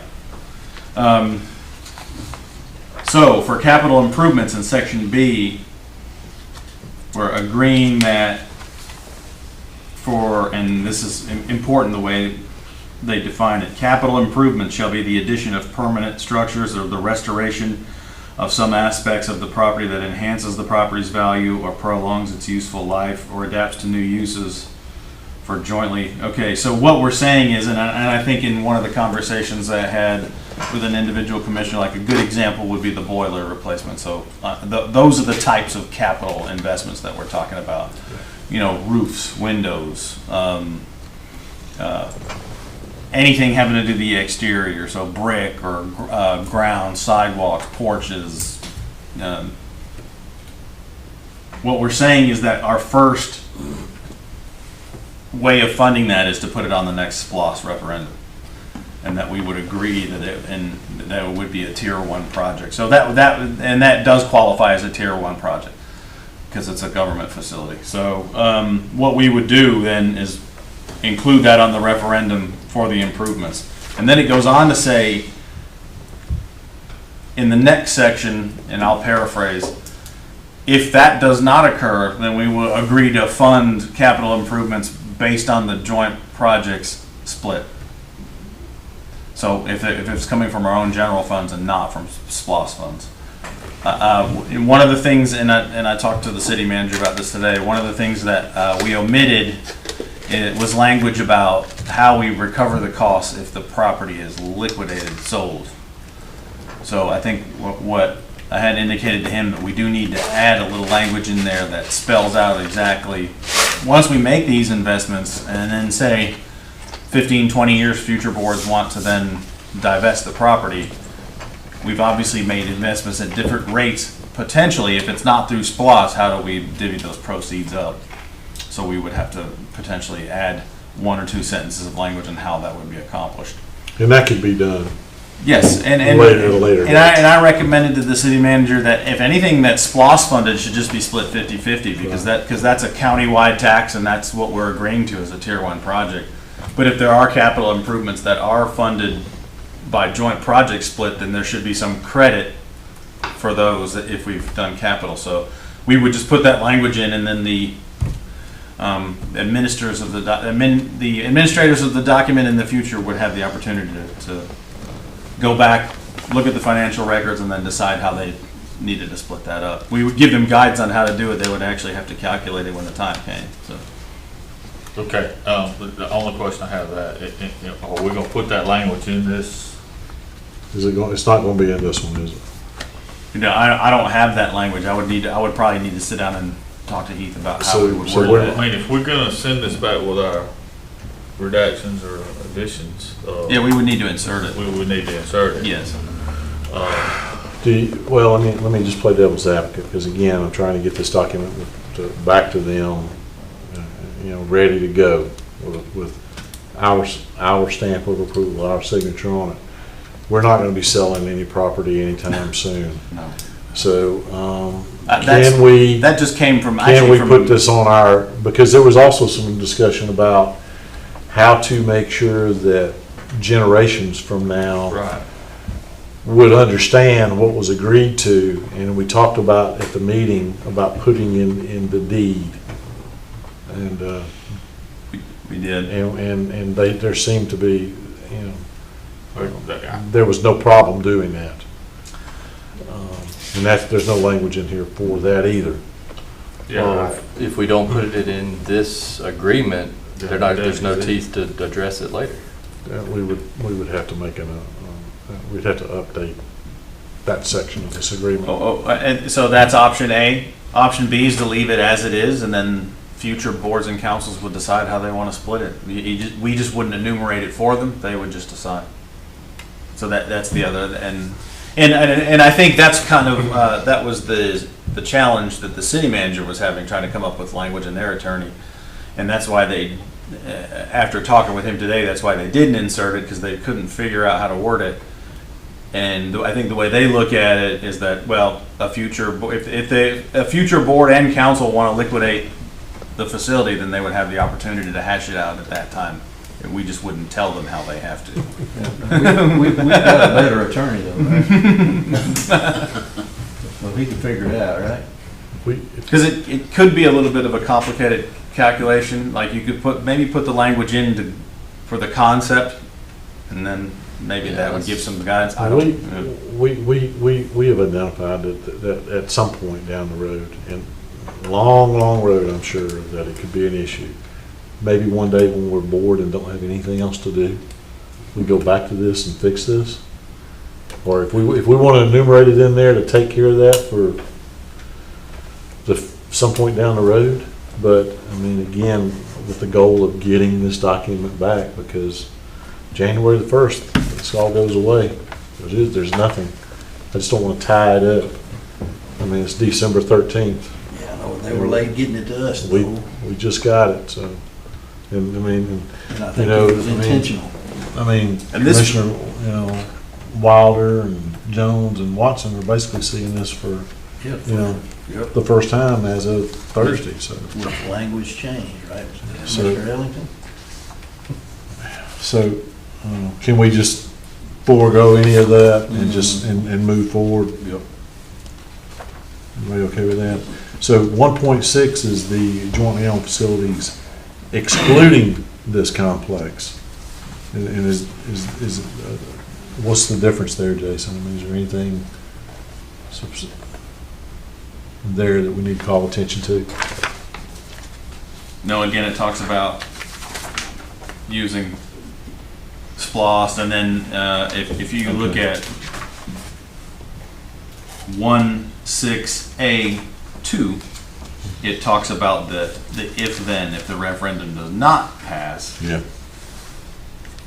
The party shall fund the capital needs and expenses for jointly owned facilities through the budget appropriations, and those needs and expenses shall be funded in accordance with each governing body's percentage share of the net ad valorem tax. So then you're going back to funding it at the joint projects rate if the budget is approved to do the work, if it's not funded by split. Okay. And this was just, I don't need to remind the chair for sure, but this was really the meat of the agreement that the county wanted changed, because the way we administer capital improvements and other things as it relates to this facility dates back to like a 2011 agreement that has expired, that we reference in our service delivery strategy. So we never had language like this before. So this was our number one goal and objective, to get this in this agreement. Okay. All right. Well, if there's nothing called out there, then let's go to something that we really want to talk about. 1.7. This is the language that the city wanted included that would adjust what they perceive to be some pay differentials between and fringe benefits between joint project employees and city employees. So Jason and I know Alan spent hours crafting this language to try to come up with a non-subjective, a way of doing this that was not very subjective. It was objective. This is what you do, and this is how you calculate. So, Jason, you want to?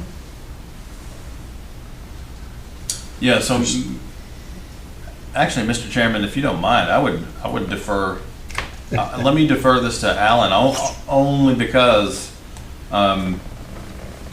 in that last couple hours, it ended up being Alan and the city manager coming up with the actual calculation. Now, the concept may have been born on my side of the hall, but Alan, but the meat of it was. So you're the one that fought for this. So during those meetings, it was agreed to that we would look at some sort of compensation for the difference in fringe. And that translated into the first draft that we received from the city that differed from what you see here. I put together the initial calculation of how I thought it should be done. We met together with their CFO and city manager and went through a lot of what ifs, why don't we, and so forth. So all of that work really boiled down to conceptually what you see there. And then really kind of at the late stage, the city manager really, because they are going to make some changes in the future with their pension benefits, we took the pension element completely out of the equation. So we just focused on the differences in healthcare, compensation, and pretty much that's the gist of it. When we were discussing the good and the bad and the ugly about the whole thing, Jason and I had talked about the fact that, well, why are we going to just measure the differences in a certain aspect or component of total comp? We should be looking at salaries as well as the fringe benefits and do the comparison if that's what, we want to do. And so the methodology used, so at the end of the day, it got down to late stages. It was agreed that we would take the average compensation for both the city and the county, exclusive of each of the appointed officers and I believe their electrical department. And so we did a comparison to our average wage. Now that's average wage based on the 2023 budget compared to theirs. There was some difference, theirs being a little higher than ours, so that in effect gave us a credit. The biggest difference came in the healthcare cost because the city only pays or covers 100% of the employees' premium, and we could cover a substantial portion of employee plus the benefits. And so that's where the largest difference arose. So, but the formula itself is fairly simple to calculate, the way we're doing it. We went through several different other calculations that would take a lot of data flipping and turning, because not everything you can spit right out of our system in particular that easily. So it was just just based on like the average compensation difference, the average healthcare difference, divided by the number of positions in joint projects, and that's how we calculated the average. Question. So, yes, sir. So why wouldn't it just be the average salary of employees in the joint projects instead of across both bodies? That was a decision that I believe Chase County Manager, maybe Russell, concluded that we would include the whole. Because we would have nothing to compare it to on the other side. Yeah, it's not a comparable. Can I ask a question? So, obviously I'm stuck on this 65-35. Did y'all use that in the equation at all? So it is. That doesn't. I mean, how could you not? I mean, if you're taking 100%, right? Well, they're not paying 100%. They're not paying 50%. Right. They're paying 35%. So what we did is that the budgets were already created based on and the 65-35 was calculated. So then I ran this year's, and it was approximately $90,000 difference credit to them. And so I allocated that back through each of the joint projects that have staff. And then it results in changes in the allocation percentages is how it worked. So, you start with basically completing the budget first, then calculating the credit. And you basically use that to say, well, city, you owe us, you've got to pay us X dollars to help us fund the senior center. That doesn't work out necessarily to a 65-35% split. But were you asking, were the employees that we only fund 65%, were they calculated at a 65% salary? No. So all the budgets are calculated 100%. Right, that's what I'm saying. So we're lopsided. So we are lopsided. It gets filtered through this credit gets filtered through our percentage. So in other words, well, does that make sense? Yeah, I'll let I Alan know this explain. makes sense. Yeah. You know, conceptually, we didn't agree or disagree. I'll continue to maintain that focus. But after looking at these numbers, and I don't want to go back through history, but I am. This is important. You know, these recreation departments wants the cities. They push those over to the county. So we're going to administer all this stuff. Our employees are going to follow our policy, and because we choose our benefit plans different than they choose their benefit plans, they don't feel like they should pay. Well, they don't have two classes of employees because the employees work for us. They're contracting basically for a service. In order to contract for that service, you have to pay for the people who perform those services to the person you contracted with. So I just, I guess y'all see where I'm at. That's all I got to say. I don't see my way back from here. It is, I mean, and again, it goes back to, I go back to the meetings and how we met, and, on the surface, it sounded like, okay, I can understand, that concern, that argument that was made, we both did. I mean, we sit there and said, but now that you look at it and we have a lot more time and we've done some research on this, well, I definitely see your point on this. I mean,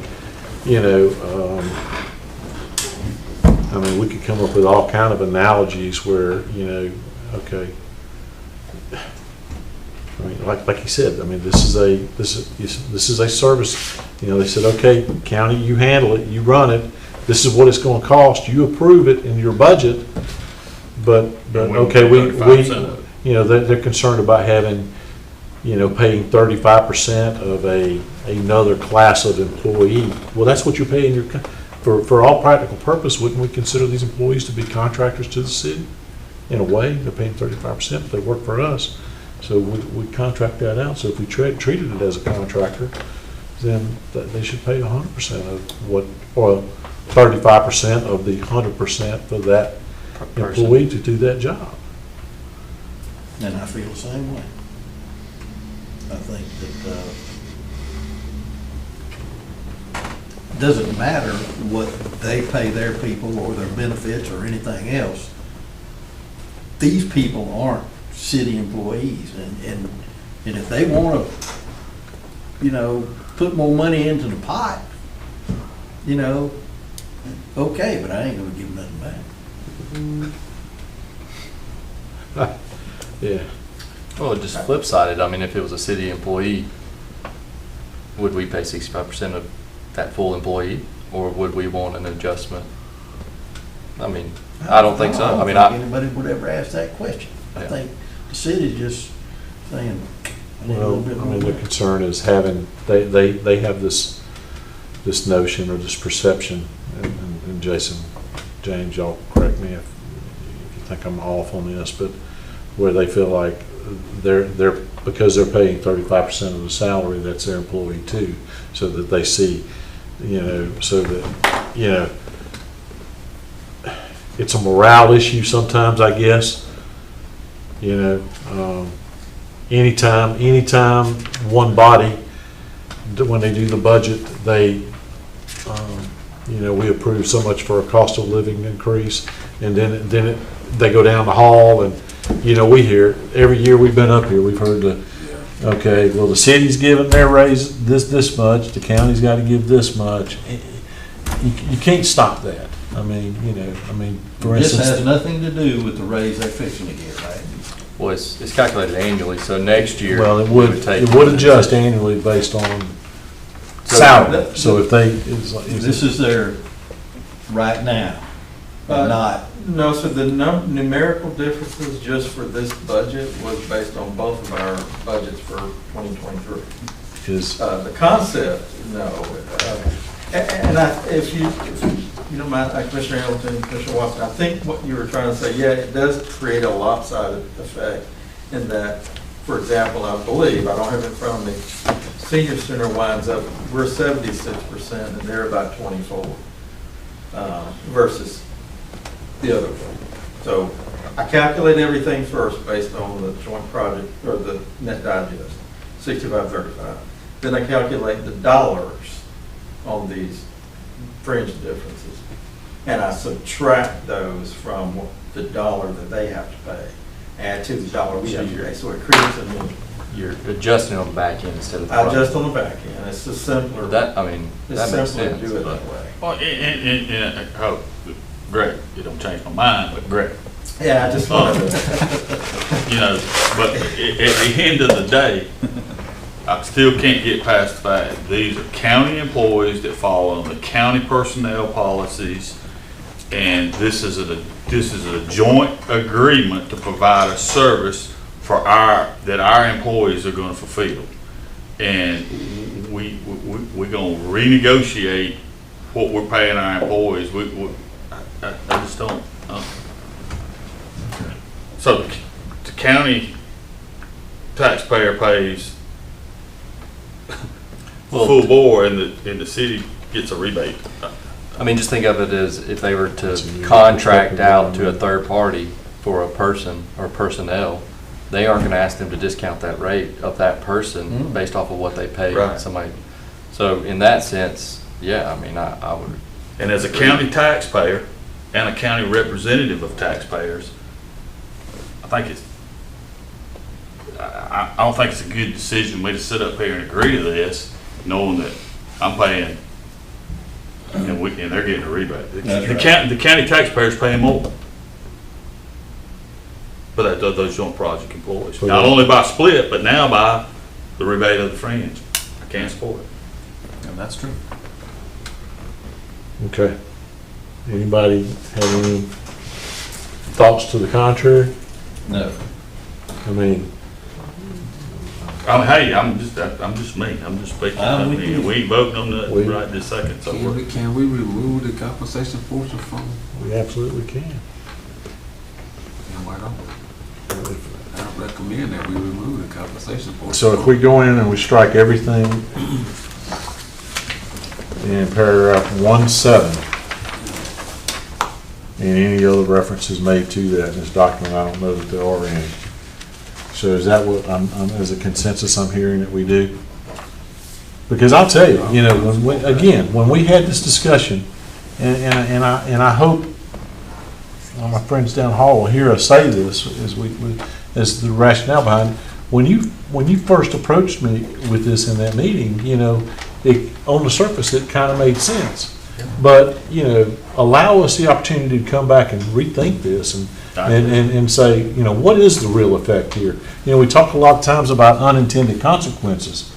I mean, for that very reason you just talked about, that would be an unintended consequence of us doing it, that, even though it's a 65-35 split for that service, now it's more for the county resident to pay for that same service beyond that 65-35 split. So, I mean, I hope, okay, so 1.7 stricken Completely. in its entirety. You did not waste your time. I'm gonna say that, Jason. It was not wasted time. I think without having that information, we would have sat here and said, okay, yeah, but because you were able to put it into clear terms, it made sense. It's one thing to sit around a conference table when you're not looking at numbers, and it's another thing to be sitting here with the numbers in front of you and you think, wait a minute, this don't add up. So, good luck. Good luck. Good luck. All right, joint meetings. This is where we talk about what I mentioned earlier about, hammering out when the meetings are going to be held. Yeah, Mr. Chairman, I thought this was a very nice addition to the original, because this holds everybody accountable for Yes, it does. Now we can just set our calendars and we know when the meetings are. Yep, and we go. Mhm. And I like the fact that there's centered an around- agenda for them. It's not just a budget. I mean, one of the agenda's items will be IDA. Right. And it'll be our time to sit down with the IDA and see what performance is being done. And I think this was Councilman Ryan's idea, and that was a really good one. Yeah. Mhm. Well, I mean, every time you try to make a meeting, we can't meet, they can't meet. we can't- Precinct. Yeah. Okay. So I mean, there are really no changes in all of Article 2. Article 3, budgets for joint services and facilities, the joint projects budget. Is there any, I didn't annotate anything that really jumped out there. It just talked about the funds, how they're handled, funds not expended. It's really no change to the old agreement, is it? Mr. Chairman, there is a major change in 3.1, and really, I think that was at staff's request, not just county, but city. In the original agreement, there was a pretty unreasonable expectation and that the budgets for these joint projects would be done in June or July, which is, and I think both city staff and county staff said we would rather do it in conjunction with our normal budget process. And now that we've got the meetings laid out, we know exactly when we're going to meet to approve it. So this makes a lot of sense. Well, how much is sufficient time? Really, seriously? It'll have to be. Is it like 3 days before we have a meeting? Sufficient time. Well, since your staff's the one that does most of the work on the budgets, then you decide what the sufficient time is. I mean, we're approving the budget tonight for 23, so December 13th, so. Which we've essentially had completed for about 45 days. Yeah. So. Okay. So let's move to Article 4, Professional services, city and county managers. Basically, all that basically says that the city manager will attend all joint meetings, the county manager will attend all joint meetings. Accounting and human resource services. Let's see. IT needs to be scratched in that list. And I don't think they added Gilmore Center back. I don't see it there. Yeah. Let's see. IT in paragraph 5.3.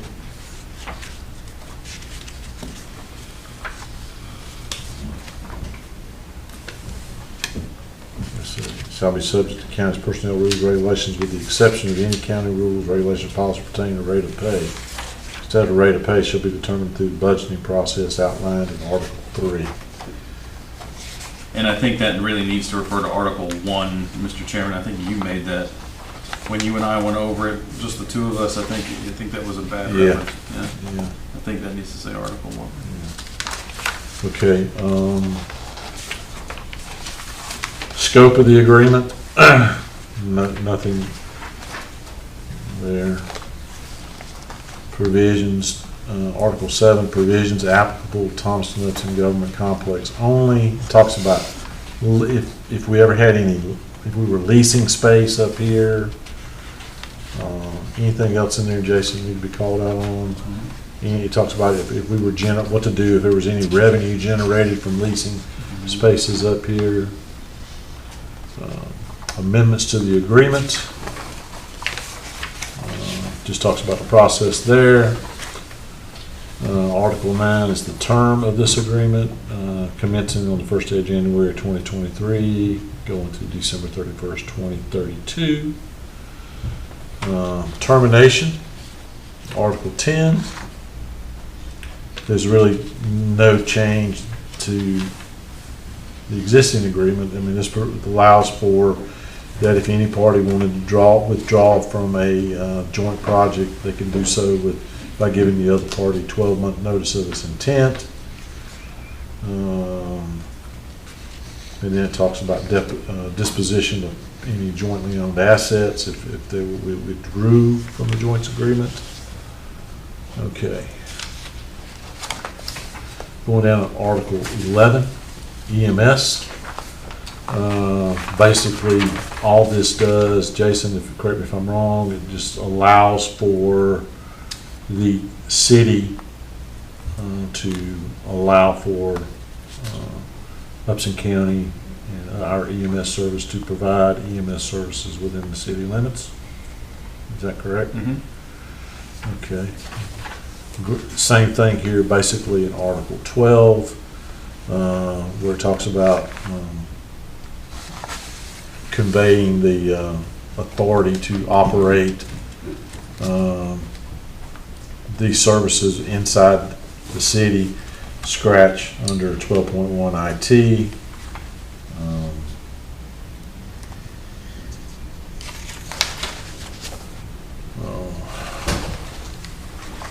Limitations of city's conveyance of authority. Basically, it says if they didn't convey it, we can't do it.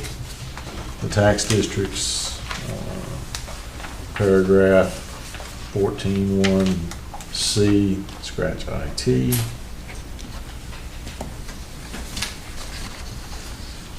That's about special tax districts. Okay. All right. Okay, I'm on Article 15, exclusions, really nothing there. Article 16, miscellaneous, the catch-all. These are, 16.1 and 16.2 are straight out of the prior agreement. And in 16.3, yeah. Nothing contained in this agreement shall be construed as the city granted the county the authority to pursue any industrial or economic development within the incorporated area of the city, except through the IDA. I'm not exactly sure where that came from. You never mentioned. I don't know. Okay. I can't think of any time we would be in economic development, industrial recruitment in the city without them, without the IDA being in the know anyway. Yeah, that's really it. You want to see it or you want to scratch it? Whatever. I don't care. Okay. Well- Mr. Chairman, I can't remember, I think it was actually you, but just so I remember to mention. In section 16, that is the identical language from the original agreement. Yeah. I think it was you that asked that question. Yeah, and I did say Yeah, that. okay. Just then. So, all right. So that is, a couple of what I would consider modest agreements. Changes. At this point, like we said,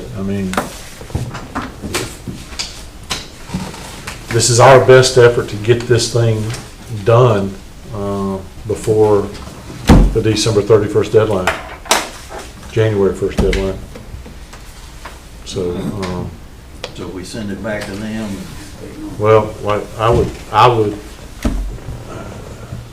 I would recommend that we vote on it now, since this is our only meeting for the rest of the month, and you guys approve this agreement as modified and authorize me to enter into this agreement as modified here tonight. Get everything you wanted, Junior. I'll make a motion that we adopt this with all the Changes. additions and deletions and whatever. Okay. I have a motion. Is there a second? A second.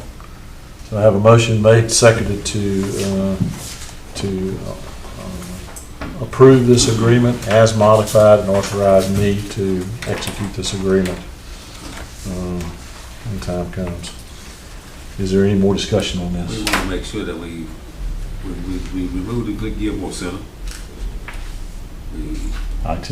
remove IT and we remove the compensation portion. Yes, sir. That's, Yes, sir. I got it all right here. So, okay, so any more discussion? Hearing no more discussion, Ms. Jones? Commissioner Watson? Yes. Commissioner Ellington? Yes. Commissioner Jones? Yes. Commissioner Wilder? yes. Chairman Allen? Oh, yes. And so, Mr. English, I know this is gonna fall on you to get these changes made and I've get already this. talked to Deanne. She's got the, she said all we need to do is send her the changes. And she'll get it ready. Okay, and then she's gonna forward the revision to you. You'll make sure that it comes and both of y'all and Yeah, and me. I'll hold on to my notes and We'll just, we we'll can run we'll over spot them check one it more time. and we'll. Yeah, And then- pretty And simple. then, hopefully, we can get it, and I can sign it, and we get it in their hands, and then it's up to them Tuesday night as to what they do. We might as well send them a signed copy ready to execute. Okay? How much time they give us? 5 days? Okay. Well, moving along. Approval of Resolution 26, TAC 2022 for the 2023 budget. Okay. Mr. Chairman, the best for last. You want me to read this? Do you want to read it?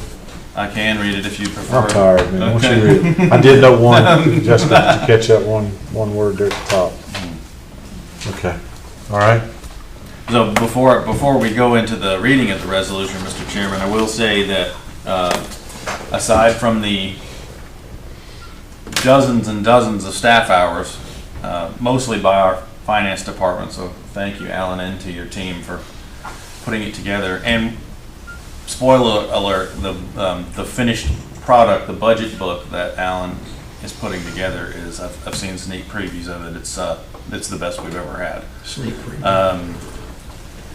The actual published version of it. So I think you're going to be really, really pleased when you see it. But also the board. The board's had a public hearing and 3 separate work sessions on the budget that encompassed close to 12 hours of meeting time just for the board. So, and there was a lot of work and discussion and rolling up of sleeves and long meetings. So, a thank you to the board for really getting behind the process this year and giving us some really good feedback.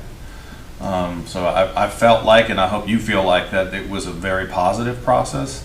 I feel like this was probably even though there was a lot of work in it, it was probably the smoothest one we've had, considering the amount of feedback and meetings that we had to put it together. So. And for me, and I'm sure for the rest of us, I mean, we really appreciate you guys and the staff and everybody that came forward, because, I mean, we did, I'm looking at Dave, we did get the pencil out this year and sharpen the pencil, and we did find ways to trim. I mean, it may have seemed like an insignificant amount of money out of a $24 million, where are we at? Anyway, $20 million plus budget. But we went into it this year that every dollar counts, because we know what the current economic times are like and the troubles that some people are facing. And you know, so this is just the first piece, is the budget. And then, so once we get this going, then it's going to be up to us and staff to make sure that we, as we go throughout the year, that we continue to keep that pencil sharp. But I appreciate everybody coming. I mean, everybody that came in here, you know, our partners, our other constitutional officers, you know, they came in here and they didn't balk. You know, we found ways to trim it. So. So, Mr. Chairman, with that being said, yes, sir. I'll read the resolution aloud, and then if you don't mind, I'll cover very briefly just a few things in the transmittal letter, and then I would like to turn the floor over to our CFO, if that would work. Yes, sir. Okay. So, adopting the operating county budget for fiscal year 2023 for Upson County, Georgia, be it resolved by the Upson County Board of Commissioners, Upson County, Georgia, that the county enacts a resolution to be entitled a budget resolution for Upson County, Georgia for the fiscal year commencing January 1, 2023 and ending December 31, 2023 to read as follows. Whereas the official code of Georgia 36-81-3 requires that local units of government adopt a balanced budget for all required funds, and whereas Upson County Board of Commissioners has established the general fund to serve as the primary financial reporting instrument for the government's operation, and whereas the proposed budget is based on current estimates of revenue and expenditures, and the Upson County Board of Commissioners may find it necessary to adjust budget revenues and expenditures from time to time during the year. And whereas the Upson County Board of Commissioners has the responsibility to achieve maximum efficiency and effectiveness in its financial operation by maintaining a balanced budget where expenditures may not exceed revenues according to state law. And whereas the county hereby used the insurance premium tax levied in the prior year in the amount of $1,328,843 to reduce the unincorporated tax district costs included in Exhibit A for the unincorporated residents. And whereas the county hereby adopts the fiscal year 2023 budget for governmental funds, debt service funds, American Rescue Plan, and the Water Fund, and the Wastewater Billing Services Fund, which are attached here too, also labeled in Exhibit A.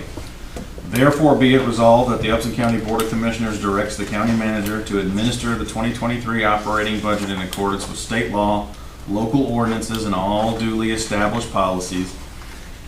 And be it further resolved that the Upson County Board of Commissioners hereby authorizes the county manager to appropriate special local option sales tax in accordance with the 2016 referendum associated intergovernmental agreement for purchases less than $10,000. Be it further resolved that the Upson County Board of Commissioners does hereby adopt, resolves, and enact the foregoing budget resolution for Upson County, Georgia, adopted this 13th day of December 2022.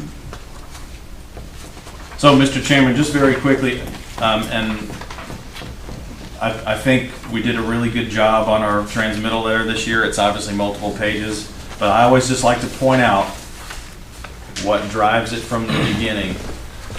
And what you will see on the second page of my transmittal letter, what we like to call commissioners and managers budget priorities. And I just like to go through the list because this is essentially the guidance that guides the whole process and through the administration of the budget once we get into the next fiscal year. And those are as follows: maintaining a stable rate of taxation, reducing reliance on property taxes, reduction of reoccurring year-end surpluses, pursuing, maximizing alternative revenue sources such as grants, state programs, and private sources of revenue, achieving and maintaining a stable, now AA- underlying credit rating from Moody's, maintaining current service levels, seeking efficiencies through the review of operating policies, which we will endeavor to do in our February retreat, explore efficiencies through staff attrition, departmental reorganization, and public-private partnerships. Again, we've got some good things to go over and share in February for the retreat, and look forward to getting your input on some of those ideas. Reviewing existing contracts and purchasing protocols, pursuing targeted investment in capital improvements to reduce operating costs. So that's what we're always looking for when we invest in capital. Is most importantly, are we going to reduce operating costs with the capital investments that we're making? Rewarding higher performing employees via merit-based compensation plans, and the addition of our training and education plan, which I think has been a great success and probably is worth noting in future transmittal letters. And increasing levels of citizen engagement through social media, citizen feedback surveys, and other means. So that, those are sort of our goals and objectives, and that's sort of what drives myself and the CFO to put this together to present to you. Obviously, you provide us feedback. We make changes based on that feedback, and that's what you see in Exhibit A when you get to the numbers, which start on page 4. And with that, Mr. Chairman, I will turn it over to our CFO, who looks a little weary like I do. So. I think we all do. The seat was a little too hard for me to continue moving through it. Okay, thank you very much. We'll go through it rather quickly. And you guys have seen this already in different formats and so forth. But this is a little different layout than we've done in the past. But basically, when you look on page 4, honestly, all of these are governmental type funds. But the debt service funds are supported by SPLOST taxes or SPLOST revenues. American Rescue Plan obviously was a grant to us from the Treasury. The governmental funds, by and large, are supported. If you're talking about the general fund, the Joint Projects Fund, and unincorporated service funds, are tax-supported funds through majority of it is funded through property taxes. If you look at our total governmental funds budget, which includes, as I said, the 3 main funds and the 2 smaller funds like jail construction, drug abuse treatment fund, is $22.4 million for fiscal year 2023. That's a $1.0 million increase, or 4.8 or 4.9% over fiscal year 2022. If you note in particular where we have EMS, you'll see a blank spot there for 2023 under Joint Projects Fund, and that is a result of us, I went ahead and budgeted such. So the costs for EMS now are moved up into the general fund, county EMO. So that's why there's such a substantial difference in the 2023 county M&O at $2 million. Okay. So there's $1 million of it right there. Debt service funds, they are what they are. Obviously, we collect, we service our debt in part through SPLOST tax revenues. And so the debt retirement fund for 2022 SPLOST and the 2019 bond sinking fund, these represent the debt service payments for fiscal year 2020, principal and interest. American Rescue Plan, the $3.7 million is the total of what we committed to help fund the expansion of the sewage pipe for the city. We have committed up to 2.9 million, I believe. And we also have a commitment to Highline for 2.2 million. We've already paid 1.1 million in this fiscal year to Highline. So this represents the combination of those two amounts. And we've received all the money that we were. For the ARP, yes. Yeah. So we actually got the other half of it this year. Yeah. And obviously, there's a little bit of difference there if you were trying to do the math, and that's because you all approved spending some of those ARPA funds on bonuses last year. Okay. Page 5, real quickly. I'll lay out our proprietary funds and component units. The component units are only here for informational purposes. We did not, there's no requirement to have to assist the airport in funding. There's a decision made that we're not going to fund, or Upson County is not going to support or fund in 2023, or appropriate any funds for the Industrial Development Authority. Both of those have their separate boards, but I did put those here because you would see these, the actual numbers on our annual financial report, so they're here for informational purposes. The proprietary fund budgets represent the total cost. I did these on a budget basis, but those are the estimated total, or not estimated, but the budget expenditures for both the water and waste services fund. It's about almost 11% increase.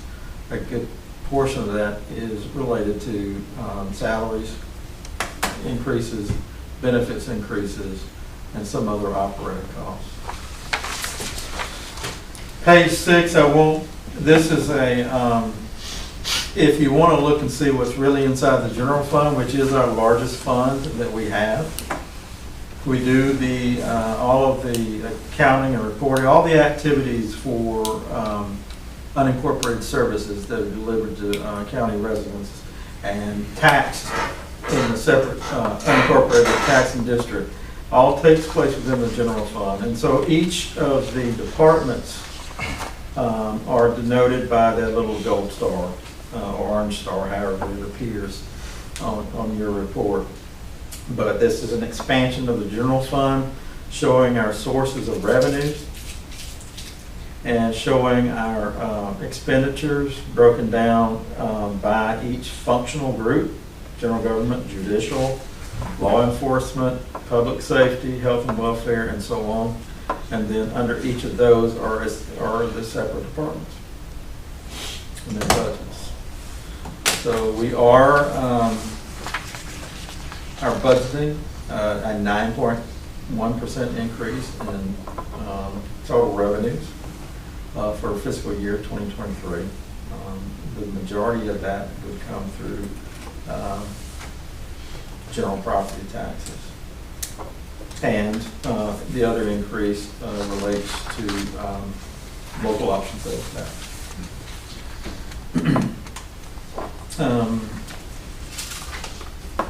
So that really carries on through page 8. So let me point out real carefully, and this is where I want to talk about revenue a little bit more in detail and millage rates. If you look on page 8 at the very bottom, the way this financial statement flows, we get down to the end, we show all your revenues and expenditures, and then in a separate category for other financing sources and uses.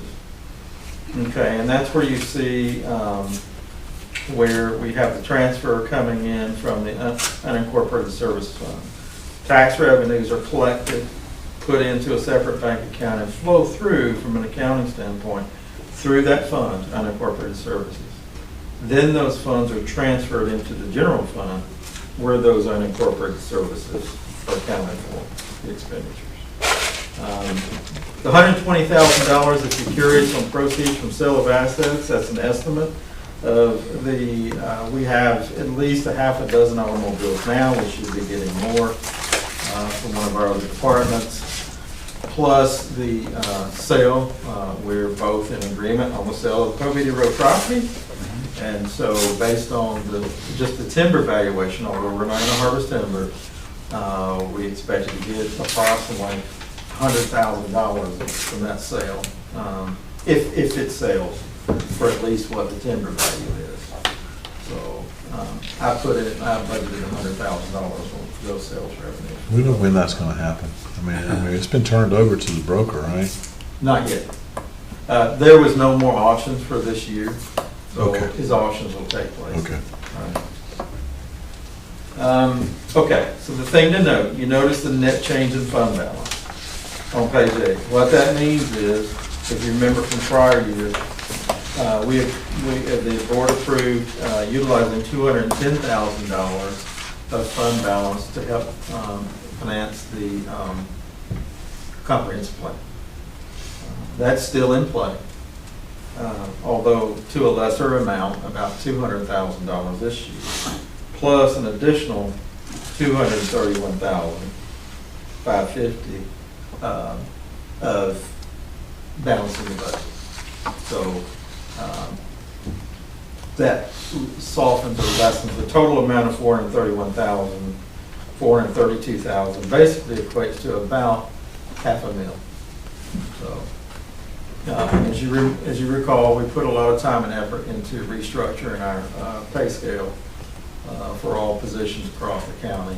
That plus the 15% in our healthcare costs, that was quite a load on the budget. So our plan that we proposed to you all was to help fund some of that increase in our budget through fund balance, general fund balance. Okay, a little bit on the revenue. So on revenues, which I'm just showing you the budgets at cost. But on the revenue side, of course, the budget's a balance. But on the revenue side, the budgeted revenues necessary for the general fund requires, at least from a budget perspective, an increase of 1.34 mils. The effect on our budget by moving EMS over to the general fund was about 1.3 mils. So most of the increase in the millage rate for the general fund is coming from the movement of EMS services to the general fund. So these are budgeted amounts. Obviously, I don't try to calculate any kind of rollback rate. I'm just starting with last year's millage and what would it take us based on an estimated net digest growth to fund our budget. But while you're on that, Justin, you want to mention the effect of moving EMS and the reduction of, while it's a 1.34 mil increase, there is a decrease plan for joint products, right? Yes, so that would result, the budget that you see would require no millage increase for unincorporated services. For joint projects, it would require a millage of approximately 3.08, which is 2.03 mil decrease from prior year of 5.11. So overall, net, it's about a 0.69 decrease in millage rate.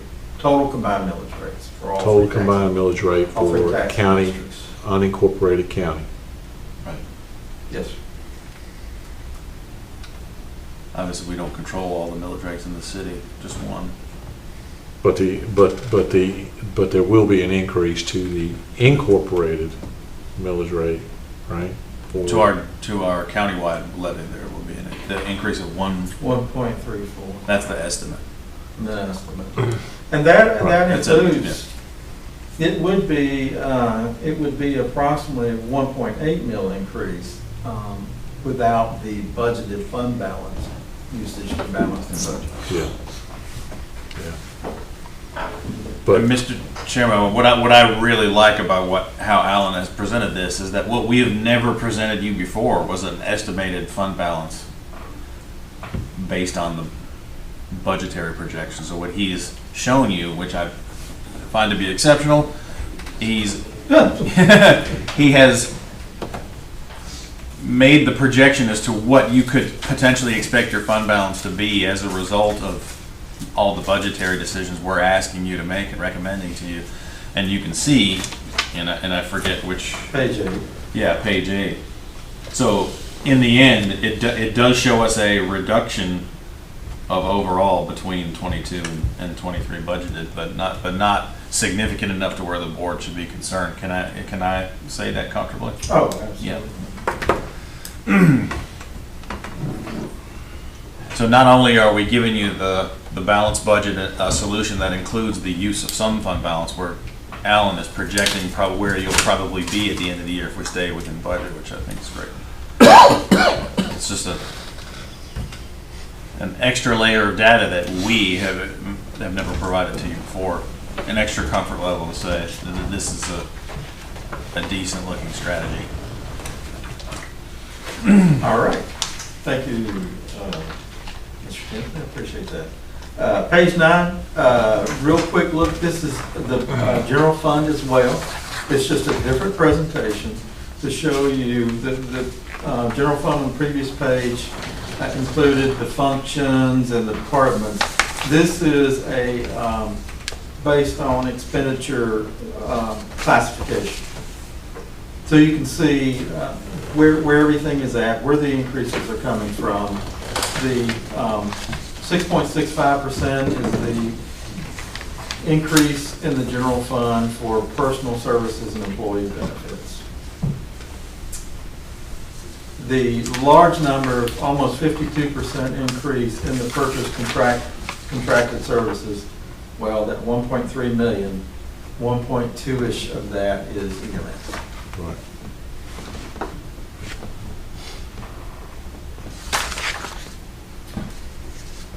We, like you mentioned earlier, Mr. Chairman, we were able to go back and cut when we were going through the budgetary process. And so some of that obviously is reflected in supplies. The debt service, of course, went away on the long-term lease that we had for 5 years for equipment, which was very helpful this year. Supplies, obviously decreased. Other costs, that include all kinds of other operating type costs, but the increase is not to be unexpected, I should say, given the current climate that we're in, our economy we're in, with increased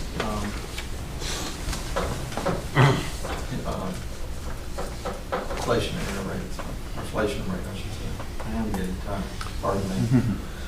Page 10, real quickly. Joint Projects Fund. The breaking of this, I apologize. This is 1/2 of the Joint Projects Fund. It flows just like the way the general fund flows. So this is if you recall, the Joint Projects Fund itself operated previously just like unincorporated service. We just used it as a pass-through. But for budgeting purposes last year, we moved all the other joint projects except the ones already in an existing fund into the Joint Projects Fund. That includes your public safety elements, EMS, emergency management, senior center, High Mountain Regional Library System, archives, emergency management, so forth. Then on page 10, you can see where the transfers are occurring, that's our portion, the 64.9%. So our portion of 911 is $342,000. That gets transferred to the 911 fund. And then the $1 million is our 64.9% of the recreations budget. And that wraps up. We've presented to you all, or proposed to you all, everything that we're required to do by law, and all of our general funds, special revenue funds. Okay. And Jason earlier said you're still preparing another document that's going to capture all this. Right, I'm working on a budget book. It'd be different from it. I'm trying to modeling it after what's recommended out there by the GFOA and the GFOA, and most of the other larger counties do. It won't be to the extent of what they do. Yeah. But there will be like an executive summary, if you will. And then it'll move into more detail One of- budget. One of the things that was really helpful to me, because now we get to go tell the story, or somebody's gonna tell the story for us. We used to do this thing when Jason first came on board, State of the County, and there were some nice Right. pie charts. So if somebody wants to know, where is all this money going? Those simple pie charts, they speak It's volumes. gonna have that, No doubt. pictures, and, there's some storytelling. I mean, Yeah. like what these departments are, I'll give you an example, like archives. What's its purpose? Some pictures, et cetera, plus the budget. The one thing I do need to say, this budget doesn't reflect any of those items that you guys chose to strike out of the agreement. Yes, EMS was changed, but nothing adjusted in terms of the sharing ratios on joint projects, and except for IT. But I'll be honest with you, when we were at the end and the county, our city manager and I were sitting there, I didn't even contemplate the IT portion as far as going back and giving them a credit for that. Saved you some work, look at there. Yeah, a little bit. All right. Anybody have any questions for Alan, comments? I know it's late, but hey, again, it can't be overstated, how much we really appreciate the work that all of y'all, Appreciate it. put into this. I mean, when I leave at 5:30 at night and your light's on, I appreciate your dedication, your staff's dedication. Well, I wasn't gonna say that. Come on. All right. No, but I appreciate it. Sure, thank you. All right. Well, I'm just grateful that we've got us into the 21st century compared to paper slinging and everything else. So, Okay. Appreciate it. Well, that all said, that we do have some other business we need to take care of. So, all right, well, We need a let me motion stop. on the resolution. Stop. Let me say, let's go back. So, gentlemen, you have the resolution that was presented to you. Do I have a motion on this? Mr. Chairman, I'll make a motion to approve. second. A motion made to approve the resolution for the county's operating budget for fiscal year '23. Hearing no further discussion, Ms. Jones. Commissioner Watson? Yes. Commissioner Ellington? Yes. Commissioner Jones? Yep. Commissioner Wilder? Yes. Chairman Allen? Oh, yes. Thank you. So, we get to do something fun here. Next on the agenda is appointment of a county clerk. Anybody got any ideas? I don't know. Is she still here? Past her bedtime. Okay. Is there a motion? I would like to appoint Jessica to return as our county clerk for the year 2023. Is there a second? I'll second that. Any further discussion? Hearing no further discussion, Ms. Jones. Commissioner Watson? Yes. Commissioner Ellington? Yes. Commissioner Jones? Yep. Commissioner Wilder? Yes. Chairman Allen? Oh, yes. Next is the appointment of the county attorney. Anybody got any suggestions? Is there a motion? I motion that we appoint the English law group our county attorney for upcoming 23 years. Is there a second? Second. Have a motion made and second to appoint English Law Group as the county attorney for Upson County. Hearing no further discussion, Ms. Jones. Commissioner Watson? Yes. Commissioner Ellington? Yes. Commissioner Jones? Yes. Commissioner Wilder? Yes. Chairman Allen? Oh, yes. Bear with us. Hang in there. All right. All right, finally. I got 4 kids. Any parting comments, updates, county manager? It's your last meeting for 2022. So, Mr. Chairman, let me first offer this. It's been one heck of a year, so there's a million people I could thank individually, so I just want to take my time to thank the staff. And that's not just the staff in this room, but the staff that we don't always see every day. We don't necessarily see them in our meetings.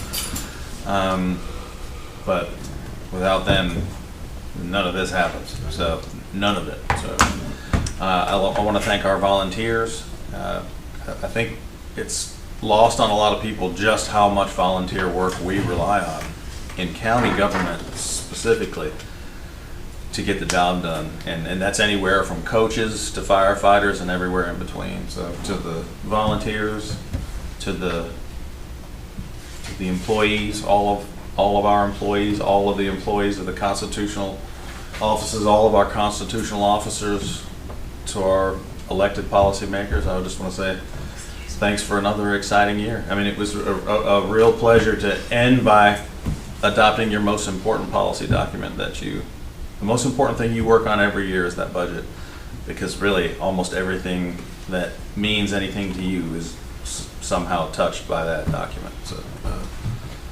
So accept my thanks, please, to the employees and everybody else that I mentioned. Accept my thanks. And I look forward to seeing you again soon in a very busy January work session, followed by a very, very busy February retreat. So the both of the agendas that we've got drafts for are large and in charge. So everyone rest up, have a few days, Merry Christmas, Happy Holidays, Happy New Year, and thank you for the privilege of serving as your manager. Jessica, you got anything? Can you top that? I can't really top that, but I will go behind them. First, I would like to say thank you for the reappointment to the clerk's position. A reminder that on Friday, we will have our employee luncheon. We would love to see you all. Time there. does it start? 12 sharp at the Civic Center. Okay. Merry Christmas, Happy Holidays, be safe. Okay. Mr. English, anything? Just thanks for the reappointment. I hope everybody has a Merry Christmas and go Dogs. I knew that was December coming. 31st. I knew that was coming. All right. Not much else. Merry Christmas and happy and safe holidays. Okay. Any thoughts on when you and Commissioner Jones are doing your swearing in? How do you? Haven't heard. Haven't heard. We need to. I think we just need to pick a date. My suggestion is before a meeting, Before a meeting? like we did I won't be at the next meeting. second meeting in January. Don't we have to do that before we gotta do it before January. We gotta do it before January 1st. You gotta do it this year? Yeah. Do you know who you want to do it? Probate judge, you did it last time. Want to do it Friday before the party? I can't, I ain't gonna be here Friday. I'll just get with you and we'll pick a date maybe next week. Okay. It's what, Judge Coker. less than 5 minutes. I'll sit in for you. Y'all, just let us know. Just let us know. We might come and heckle you or something, you never know. All right. Anything else? Mr. Wilder? I do have a couple of things I want to say.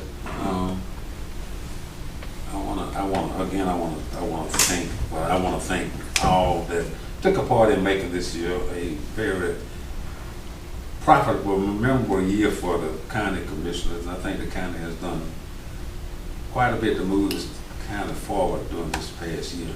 I also want to say that the Chamber of Commerce put on one heck of a race, 5K run through Christmas Lane Saturday, and for the ones that didn't know it, I got first place in my age group. Were you the only one? There you go. Were you the only one? I was one.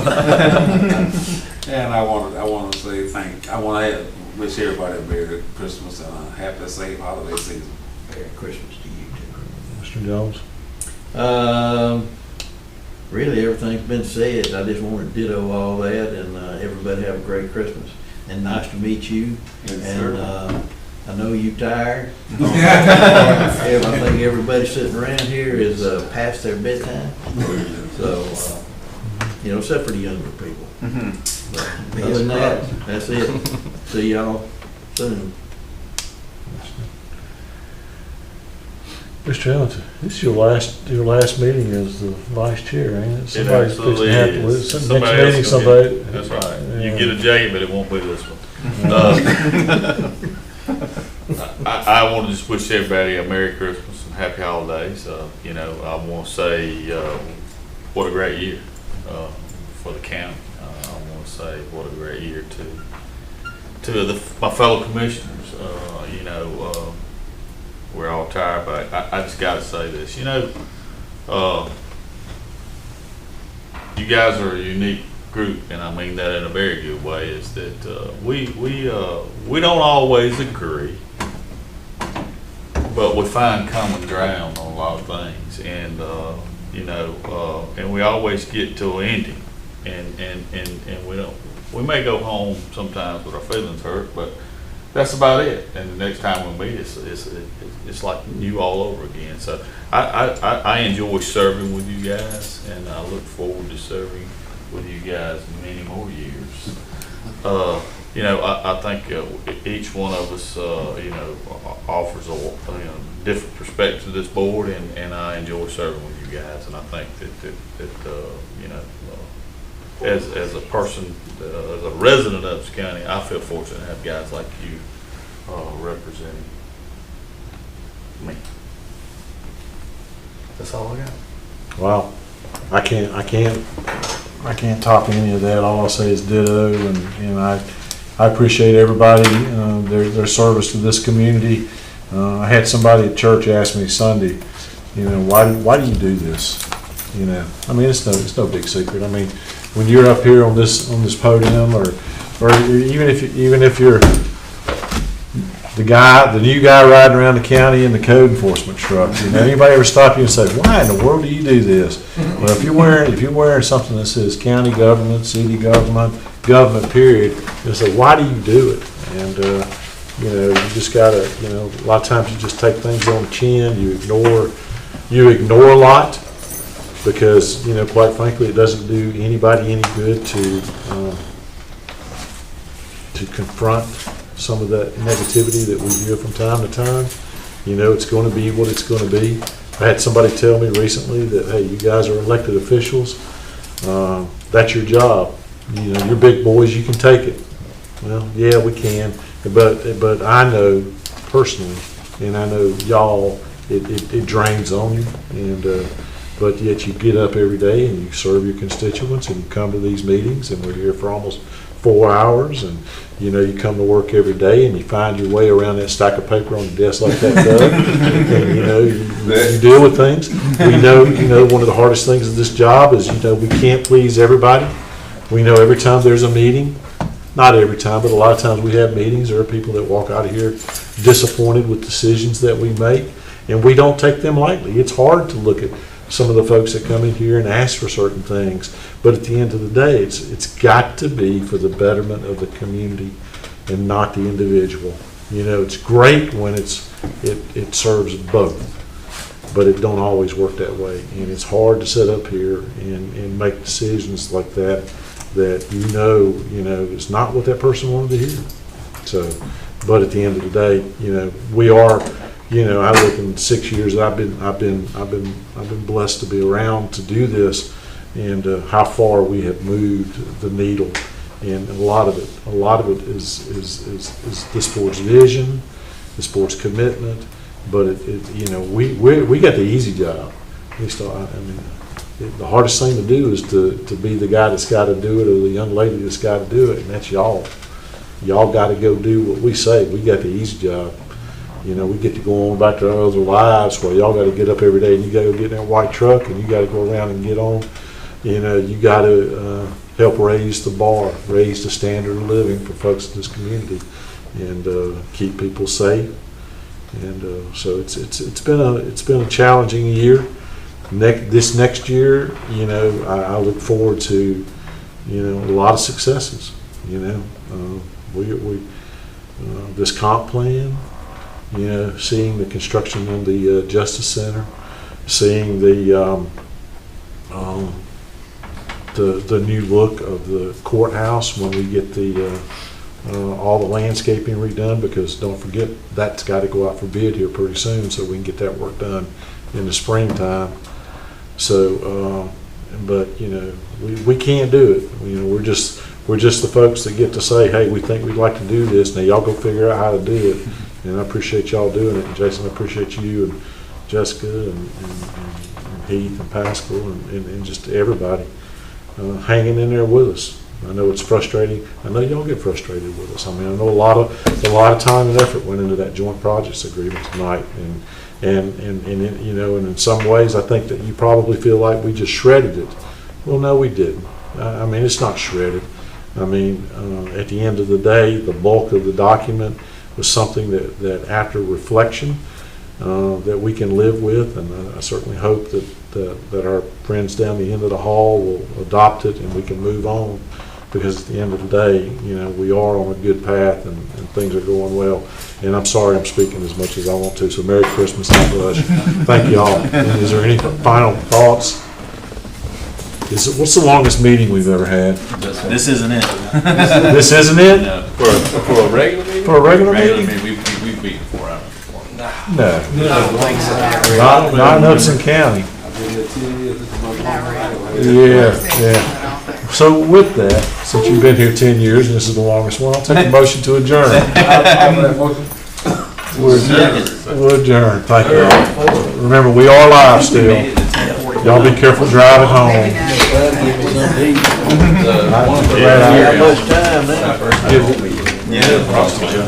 Because I think I even remember turning to you to say it's not normally like this. Don't leave, you make it there in 10 minutes.